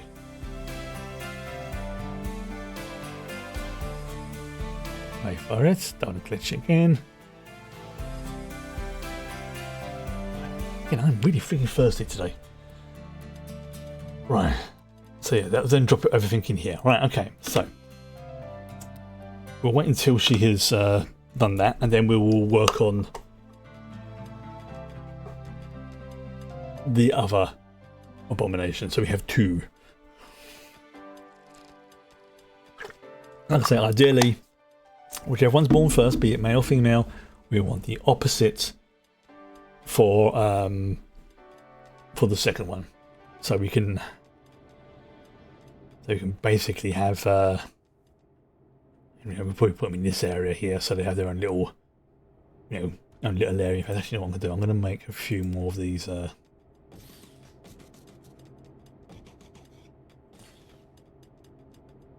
you know what? There we go. So we've got a bit of space there. This will be for the abominations. Stuff like this is where Bernard. I like to think that Portia is keeping Bernard, although she did get affected by a heat stroke. So it might be worth me turning that down to the smidgen. There we go. So that you're not. I mean, you are an Arctic lion, so this is probably really hot for you. Yeah, I'll do a save. Yeah, I'm gonna have to sort of start thinking. Although I kind of have already. About the starship. Really am, because pretty much once the starship is built and I start to power up the engines, the countdown will begin, and there will be apparently lots of events of people, maybe other raiders on the planet as well, coming to try and claim or destroy our ship. So it will be like, yeah, once it happens, or I start powering up the engines, it will be T minus whatever the countdown is. I think it's like 15 game days. I will double check before we begin it. But it's getting to that point where I'm gonna either have to decide if I want to go full on and get all the research done, which looking at this could take me for absolutely years in game. Or do the ship. But before we even do that, we have got to make sure we have got some FTL style engine going, because yeah, we need to at the very least have the FTL drive, because otherwise we're just going to be crawling out of the system.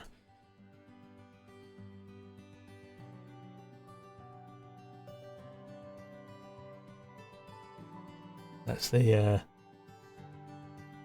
yeah, with the dead bodies over there.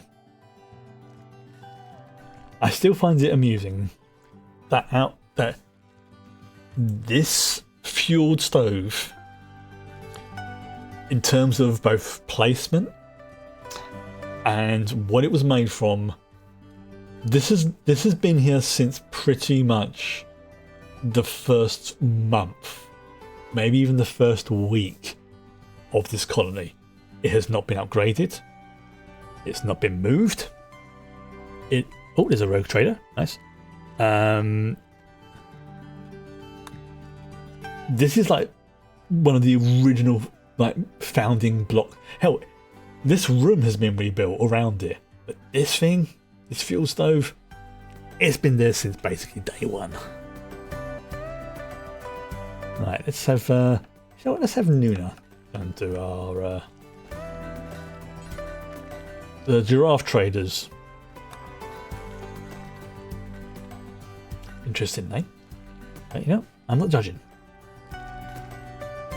Right, okay. Oh, see, now we get offered some relic components and STC fragments. You know, where were you weeks ago? Oh, some Kraken bolter shells. You know what? I'll take those.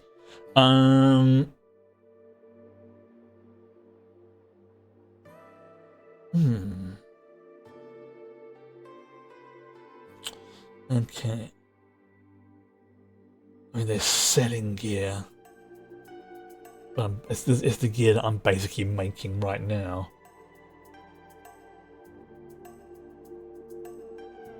Okay, so they're only selling stuff, they're not buying things. Okay. I mean, we've got ceramite, we've got oromite, adamantium. How much of adamantium have we got? We've got 50 units of adamantium. Okay, let's just buy. It's for. We've got 56,000 silver. This is exactly what it's for anyway. Oromites. How about for oromites? You know what? Screw it. Let's just go for some oromite as well. Yeah, that'll do.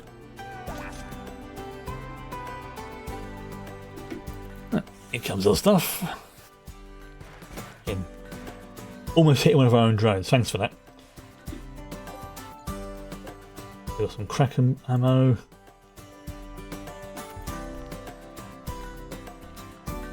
More right. Right. Stay there. Okay. Right, so that's been built. So okay, so yeah, tier 3. Right. Where's the I forgot what I was looking for.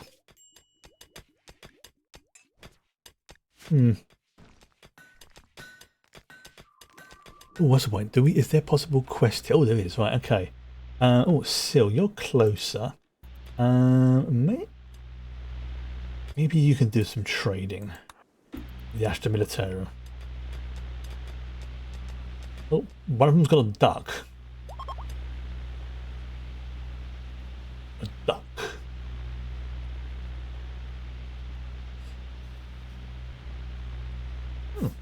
Okay. Wait for that to load.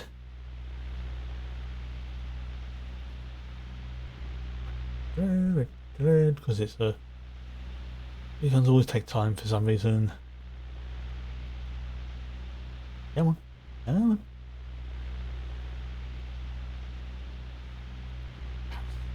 on.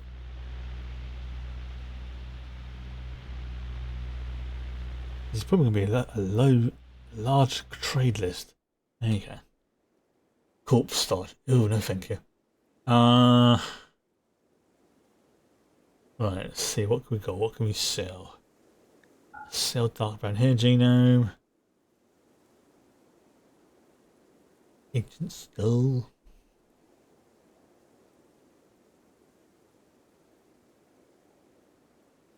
Let's see if they've got anything interesting.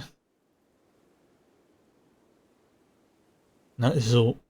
So it's all my stuff. What's this one? Simple meals, opponents, combat themes, combat knife. I think that'll do. Yeah, we'll just send the gene pack for now.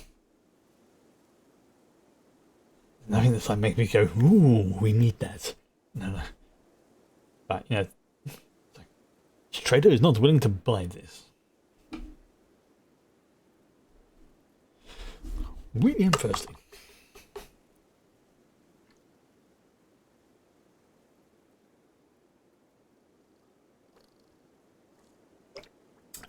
Good stuff.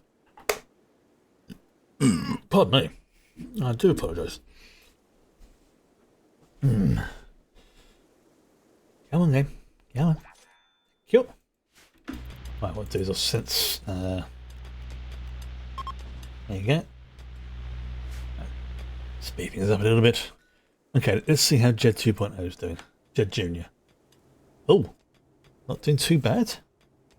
Where's Joe? Where are you? You are. Oh, she is unloading her inventory. Okay. Oh, yeah. So she's going to go over here, drop the bits and pieces off, and then go over to there. Okay, that's fine. As long as she does it within the next day or two. Calhoun. Oh yeah, I was thinking, why is he? Because he's having his genes extracted.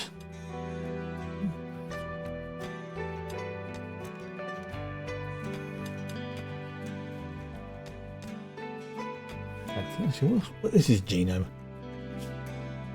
Oh yeah, okay. So he's just a Oh, so yeah, he's just a psyker. I imagine that with Trazin being an anti-psyker, that's going to make things uncomfortable around them for them too. Because it's the way that those sort of blanks and psychers work is in the 40k universe, which is where this particular part of the mod comes from. Every living thing has a connection to the psychic realm. And I'm highly simplifying this. So being cut off from that, or being in the presence of somebody who doesn't have a connection to that, is very unsettling. To the point where the more blank or negative psychic abilities they have, the worse it can become, to a point where an extremely powerful psychic can be in the presence of what is known as a pariah or blank, and it can really make them ill and give them migraines, just literally being in the same room as them. Because it's like the most unpleasant feeling is like your very soul itself is going, there is something wrong with that person. Even if they are the most lovely, carefree, gentle people you would know, the fact that they do not have that connection to the realm of souls and psychic energy just makes them feel wrong. It's a pretty messed up thing, but it's also quite fascinating because it's like there are parts of the Imperium who have literally weaponized that fact. And I think that I think they call them the Sisters of Silence, I think, or something, where again, anybody who's got any psychic ability, being in the same room for them, every cell and every molecule of your body is telling you that that person is wrong. Like, think like Uncanny Valley cranked up by like a factor of 1,000. Like, you know there's something wrong, but you can't put your finger on it. That feeling amplified. And in some cases, they can literally negate your psychic abilities as well. So it's like, oh, it's a horrible, but it's also fascinating way of doing things. It's essentially it's one of the reasons why I like that whole 40k universe. It is, yeah, it's messed up. It is completely messed up, but it's also something fascinating about it. Like, what's I heard the best description of it? Everybody in that universe is an asshole, but not everybody's a dick.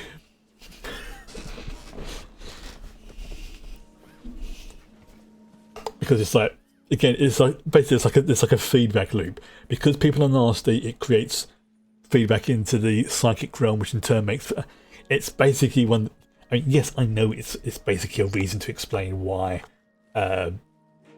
everyone's fighting all the time, because the grim dark future of the 41st millennium, there is only war. Yes, it's to sell a miniatures toy game. I know that. Still has some really fascinating and quite deep lore. And that's what fascinates me about it.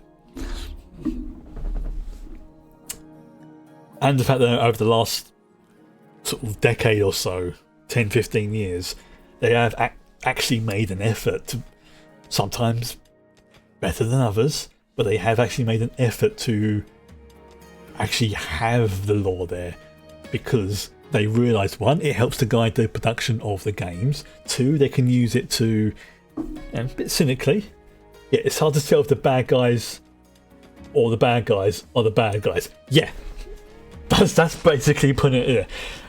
What was the other thing that I heard that really perfectly described it? It was, yeah, everybody is out to get everybody else in the universe. Now, I don't mean that at an individual level, I mean that as a faction level. The Imperium, for example, they are humanity in the far future, and they are messed up. But if they weren't, humanity would be destroyed by the other forces in the universe. So it's like, yeah, they're having to be dicks to survive. It's like I say, it's both really good and also freaking disturbing. Plus the fact, it's some of the stuff is ridiculous and over the top.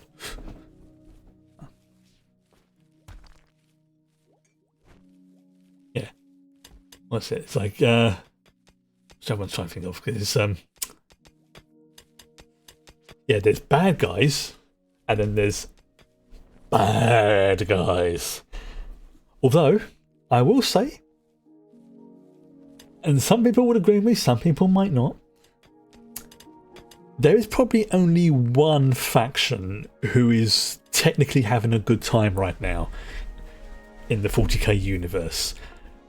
And by their own personal standards, they are probably winning. By their own, if you measure things by their personal standards. Now, I'm not expecting everybody to know all the factions of the 40k universe, but if you do know any of them, who do you think it might be? And just, I'm not sure if the Emperor is worse than Elon Musk. No, I mean, Elon Musk is a prick. The Emperor's a dick. But he's a dick with a vision for a reason. Orcs. A shiny gold star for you. Ace of Wands there in chat. Yes, the Orcs, who are basically modelled after South London football hooligans. I'm slightly disturbed, but yet also proud by that. The reason being, they were created to fight. And if you're giving them a good fight, they're actually okay with you. You come along and you beat the crap out of one of their orcs, they're like, he just killed Kazgog by blowing his head off. Nice one! They're literally the only force who are having a good time. The orcs are freaking great. They really, really are. It's... Ugh. I mean, again, all the other and again, this does not mean that the orcs are considered good by any shape or form. They are terrifying. Orcs are terrifying in this universe. But they are probably the only ones who understand who know their purpose and are okay with it. Hello. Hi. But yeah, they're not good. They are literally terrifying. Although, I honestly think that the Tyranids are probably more scary than the Orc. I mean, again, to be honest, I think each of the factions has their own stuff that makes you just go, holy shit, this stuff's nasty. And I'm including the Imperium, I'm especially including the Imperium in this. But the Tyranids... think, for those of you who doesn't know, again, this is really highly compressed down, simplified. Think the Zerg from StarCraft, or think the Xenos from the Alien franchise. Okay, so just get that image in your head of your Xenomorph. Lots of them armor plated for the most part, absolutely freaking brutal in combat. You kill them, there's a good chance you will die as well from their internals. Okay, that's the foot soldiers. Now crank that up. You have organic dreadnoughts, starships, drop pods. The Tyranids are like locusts. They will turn up at a planet and they will consume everything they can that is biomass, and then move on to the next planet, and then move on to the next one. And they will keep doing that. Oh, if you know, one of your troops gets eaten by them, they will analyze through their hive mind your genetics. Next time you encounter them, they might be a little bit stronger, a little bit faster, a little bit smarter. I know. The Tyranids are probably the greatest threat the 40k galaxy has seen.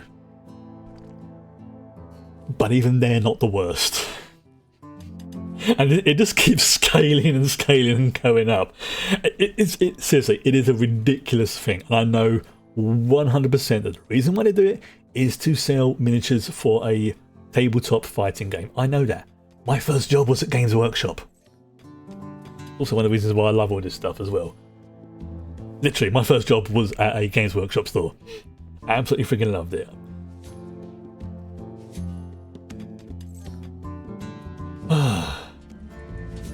But these days I think I'm more into like the lore, the reading stuff of it. Like I know some people are into just painting the miniatures, other people are into playing the games. I was just like the whole, you know, like the animation stuff, and the fact that you know, Henry Cavill is going to be working and his show, not show boasting, producing or being the showrunner. That's the term I was looking for a 40k show.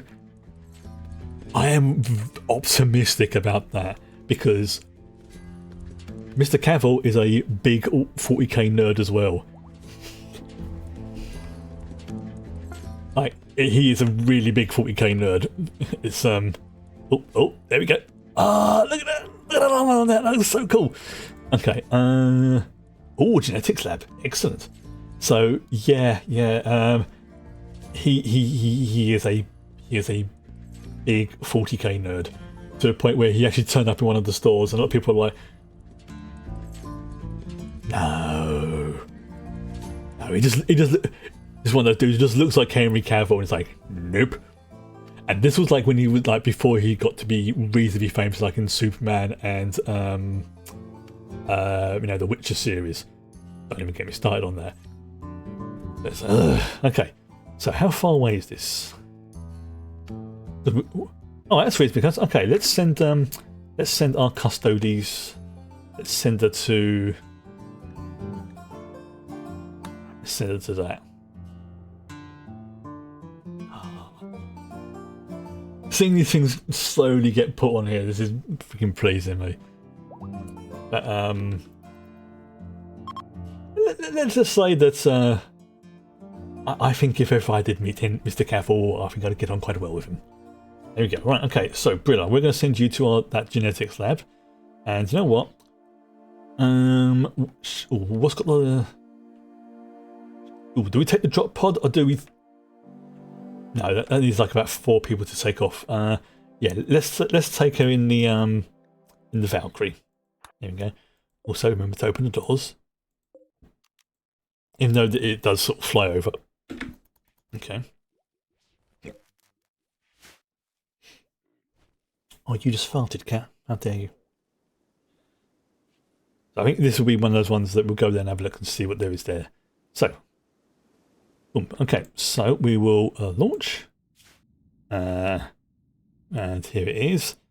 And it takes 1 unit of fuel, which is pretty good. And I will try not to laugh maniacally as it like takes off.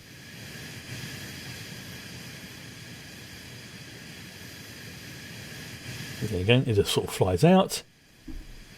I know. So if we go to, like, say, a mech site and we need like heavy firepower, then that's when I'll take, like, say, the Bane Blade or the Storm Hammer or something like that. But if we're just going in, grabbing some stuff, GTFO, yeah, I'll take the I'll take either the Valkyrie or the Overlord. Maybe the other ones as well if we want to bring like some support along as well. And that's how quickly it gets there. Valkyrie has left the map. Valkyrie has arrived at the destination. Boom. Wow. Okay, this is going to be interesting. Where can I land? Wow, this is a pretty big complex. All right, let's find somewhere nice to land. Where's the entrance? Oh, hello, cat. Yes, I know. You know what? There we do.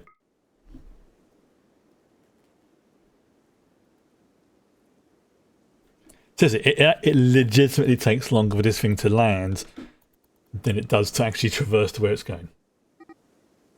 And Seal has started a social fight with Stanley. Probably because Stanley was trying to flirt with her. Oh, and apparently he reached level 10 in melee from it. Okay, and they're no longer social fighting. Right. Okay. Right. So, first things first.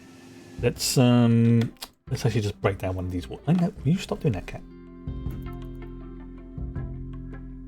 So she's like headbutting my hand because she wants attention. Right. Okay, so where can we go? I mean, we can go along here, or we could just take a, we could just take a shortcut.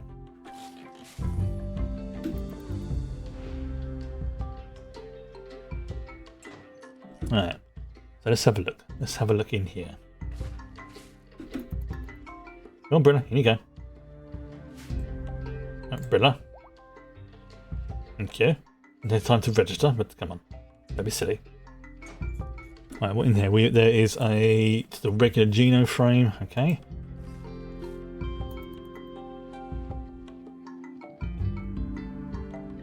No, stop. Be naughty now.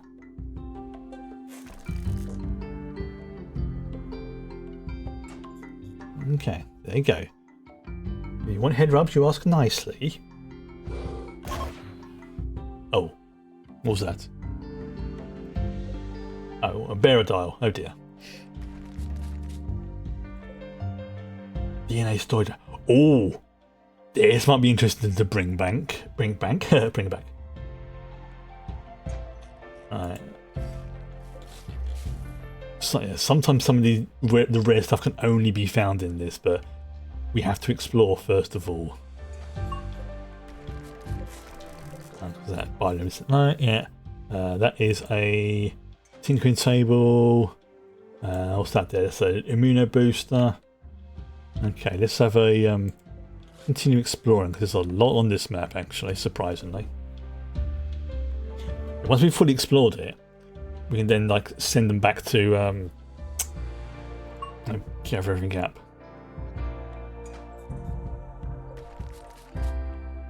Right, what's in here? Whoa, what's these? Oh, there's ancient refrigerator coils. Okay. Oh, hello. What is this? Okay, we have got a boom note. Oh, Harmony Booster, Masterwork Genome Frame, nice. Another Boom Genome, Reptile one, Imperium Genome Excavator, nice.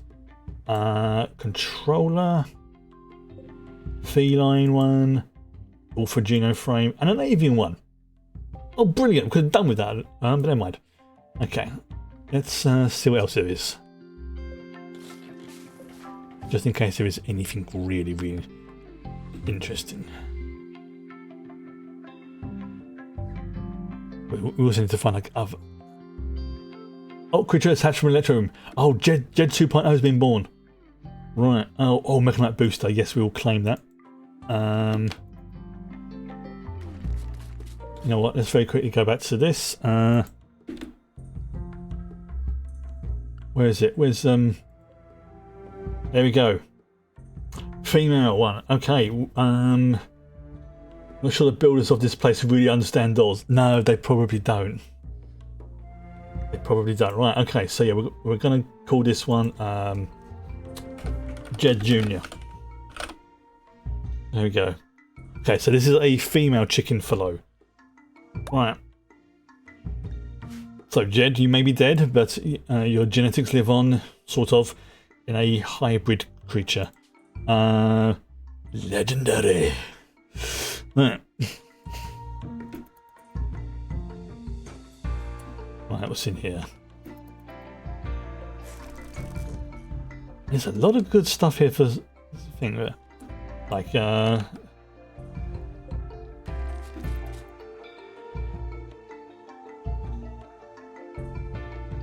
I think this is the last section, and then we can head back.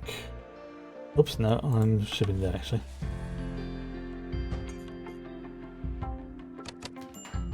Oh. What the hell?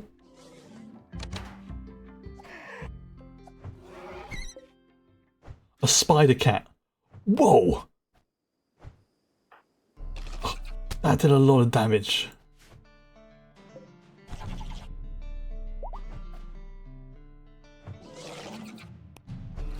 Wow, that is doing a lot of damage.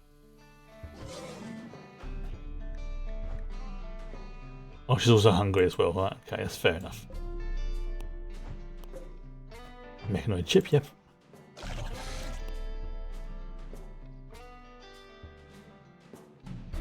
Did Brillo just drop her gear?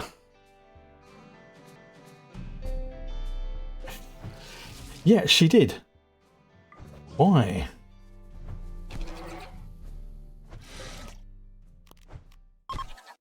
Yeah, Brillo, why did you drop your gear?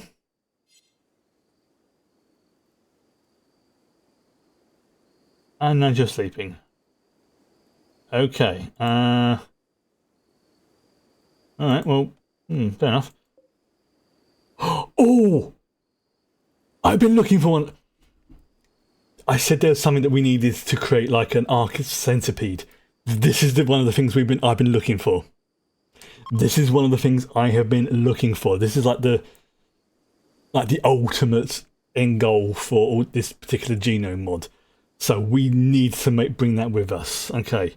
Because this is like the central hub. So we're going to uninstall that. Because we need to bring that with us. Yeah, I've been seriously looking for one of these for ages.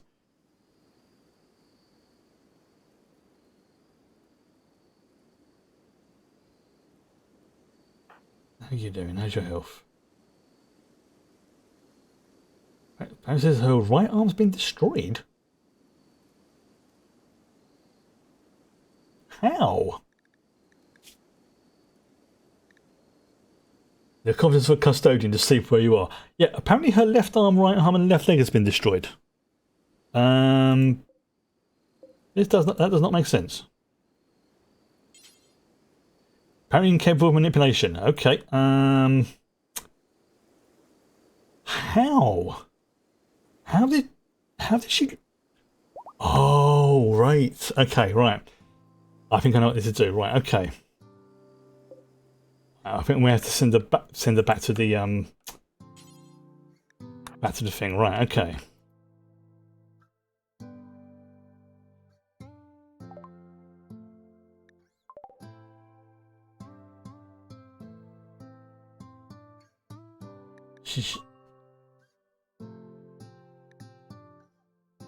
I mean, fair enough. We can put it back in the regeneration pod, so that won't be a problem. Right, okay, so let's try this. Let's go to that. No, click on that. Reform vehicle caravan. So we've got the Valkyrie, yep. We have that one. Okay, so we need to bring that back. We'll bring back all the genomes, because of course we will. Even the All for One, because that can go towards making the next tier up.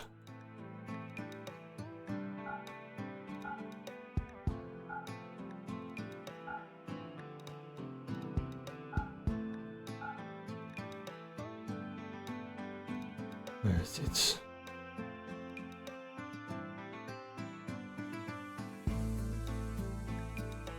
Arco Centipede former, yep, that's the okay. So we'll take those as well and those as well.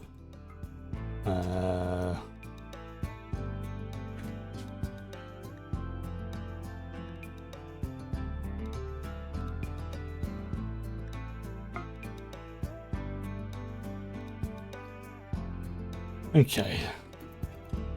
So I think she's sleeping at the moment. Yeah, basically that thing that I would just picked up will go here, and the other gene banks will go around it. And then once each of those is filled up, it will. Oh, Nuna's got to go and have her death rest. Okay, fair enough. You need to have your death rest every so often, don't you? Where is the? Oh, I keep forgetting where it's gone. Oh, there it is, over there. There you go. Start your death rest.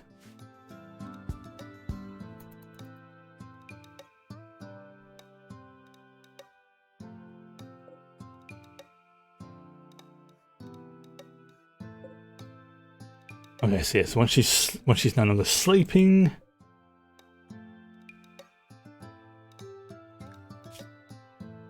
Yes, it's carrying all the stuff. So yes, she's just having a little nap. Right, okay, now where is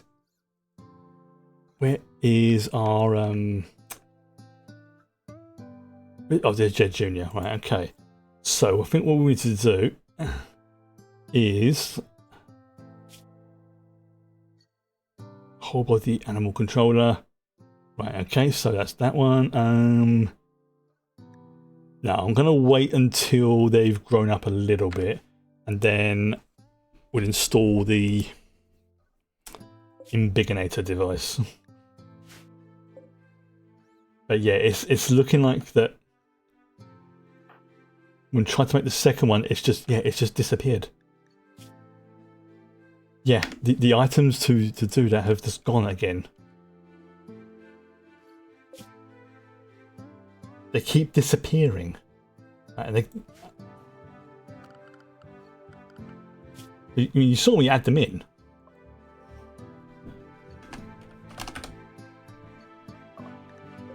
So that's there. Yeah, so we haven't lost it, that's good.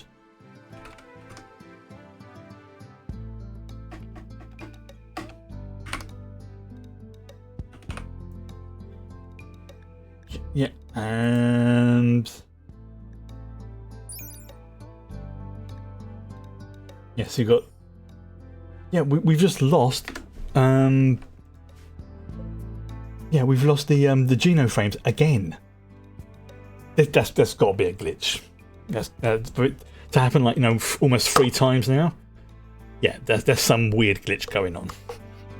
So until we can make another, if I can successfully do that, I'm gonna pause that part of the project, because otherwise I'm just going to keep finding them, installing them, and they just keep disappearing. So I'm going to have a look into if there is a glitch with it. Because for it to happen once, probably on me. Second, 3 times, yeah, there's something going wrong. Again, it could just be because of one of the mods I've got. I don't know.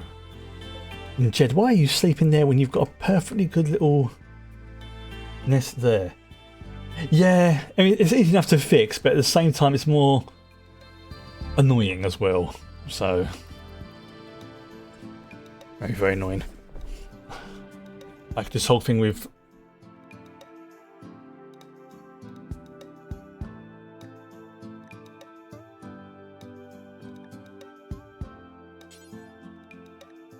Oh yeah, I forgot to do that again. Derp. I've got to actually tell him to enter into the into that. Oh well.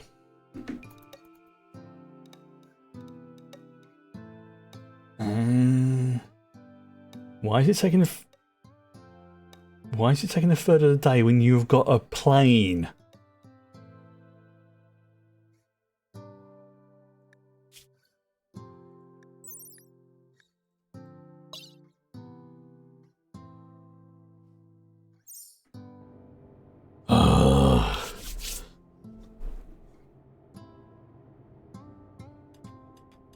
Oh, that's annoying me.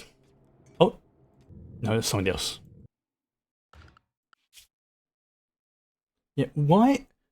Is this thing going along the ground? It is, it's going along the ground.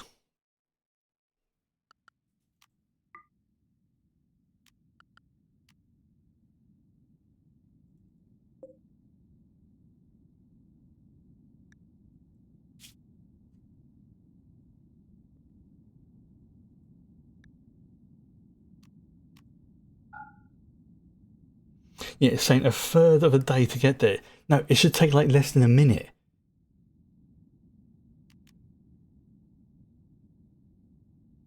And oh, unless it's because her arm's damaged that she can't fly it.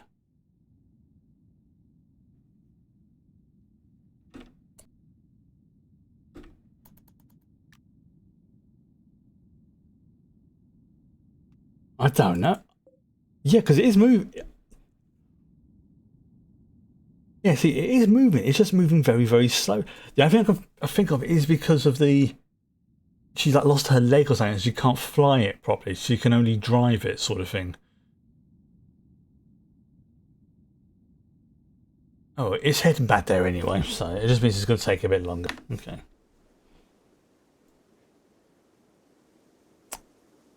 Oh, this will be interesting. In hindsight, should have taken the drop pod.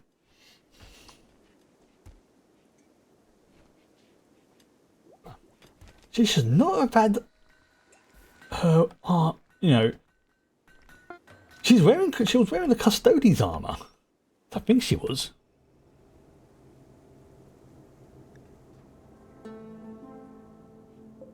Yeah.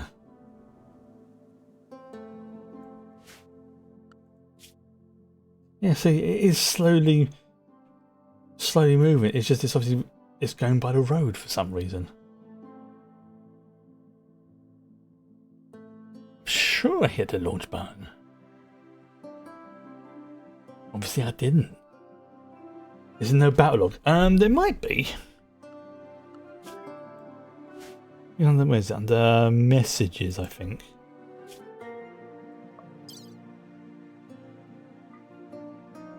Some combat effect that made her... Yes. Yeah, because she dropped her weapons because... where is it? Where's the thing gone? Because... If I look at her stat block under her health... yeah, so she's moving, stuff like that. Yeah.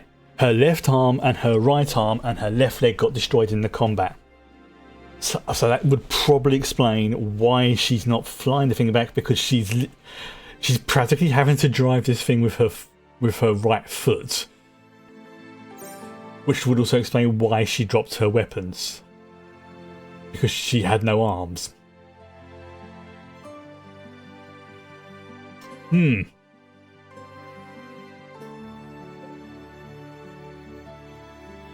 I am... Say, 'tis but a scratch.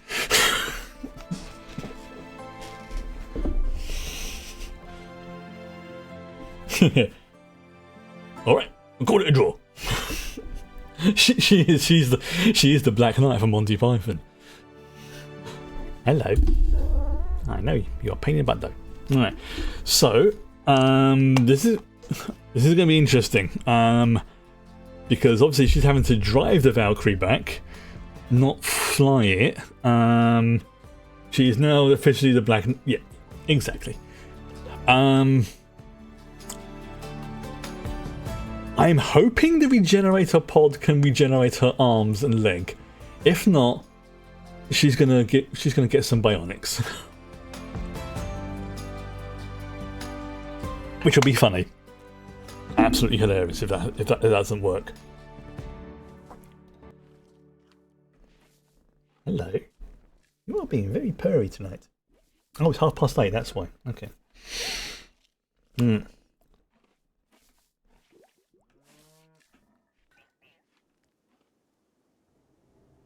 Oh yeah, even just seeing the. Okay. That is very, very pleasing. Okay, how far away is it?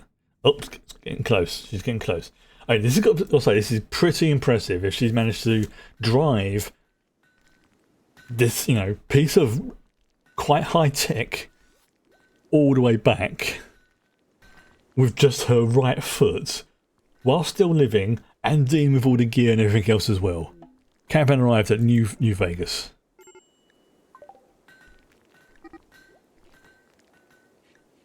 Oh, Jet Jr.'s been attacked by a... No, we're not having that.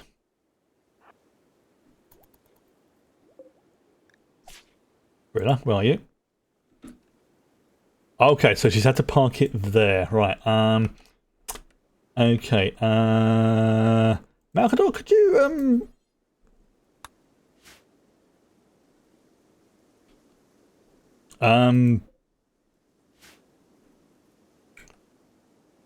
oh no. No. I can't interact with it because it's outside of... Yeah. I cannot interact with it because she had to drive it back and she wasn't able to land. Oh, I'm gonna have to do a reload. That's very annoying. Very, very annoying. Okay, so I think what I'm going to do is I'm going to step away from things because that did annoy me. I'm going to walk away from this. I will try and sort of deal... Oh, yeah.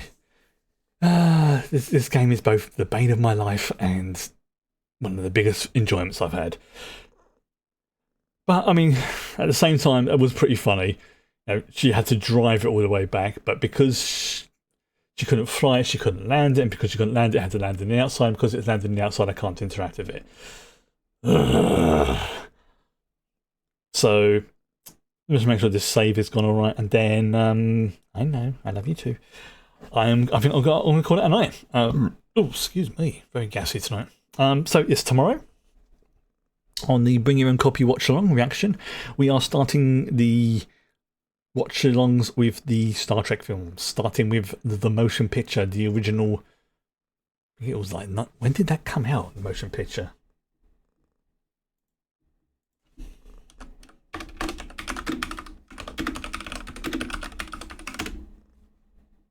'79.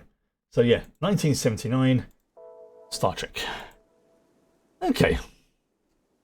And we didn't lose that much, and at least we got an idea that if we get that quest again, that's annoying because I had that thing I wanted to get as well. But because that was going to go, that big module thing I found was going to go here.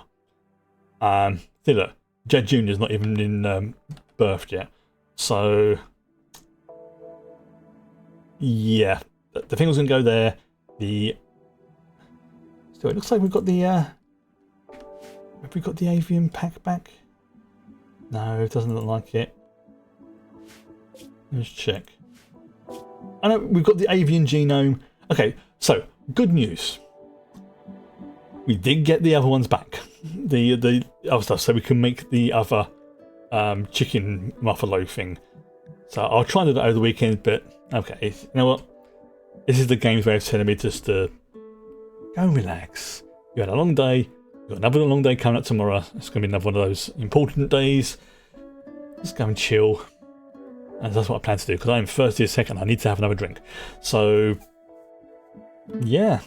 I will say good night. And if you're joining us for the watch along tomorrow from Star Trek The Motion Picture, please do join us.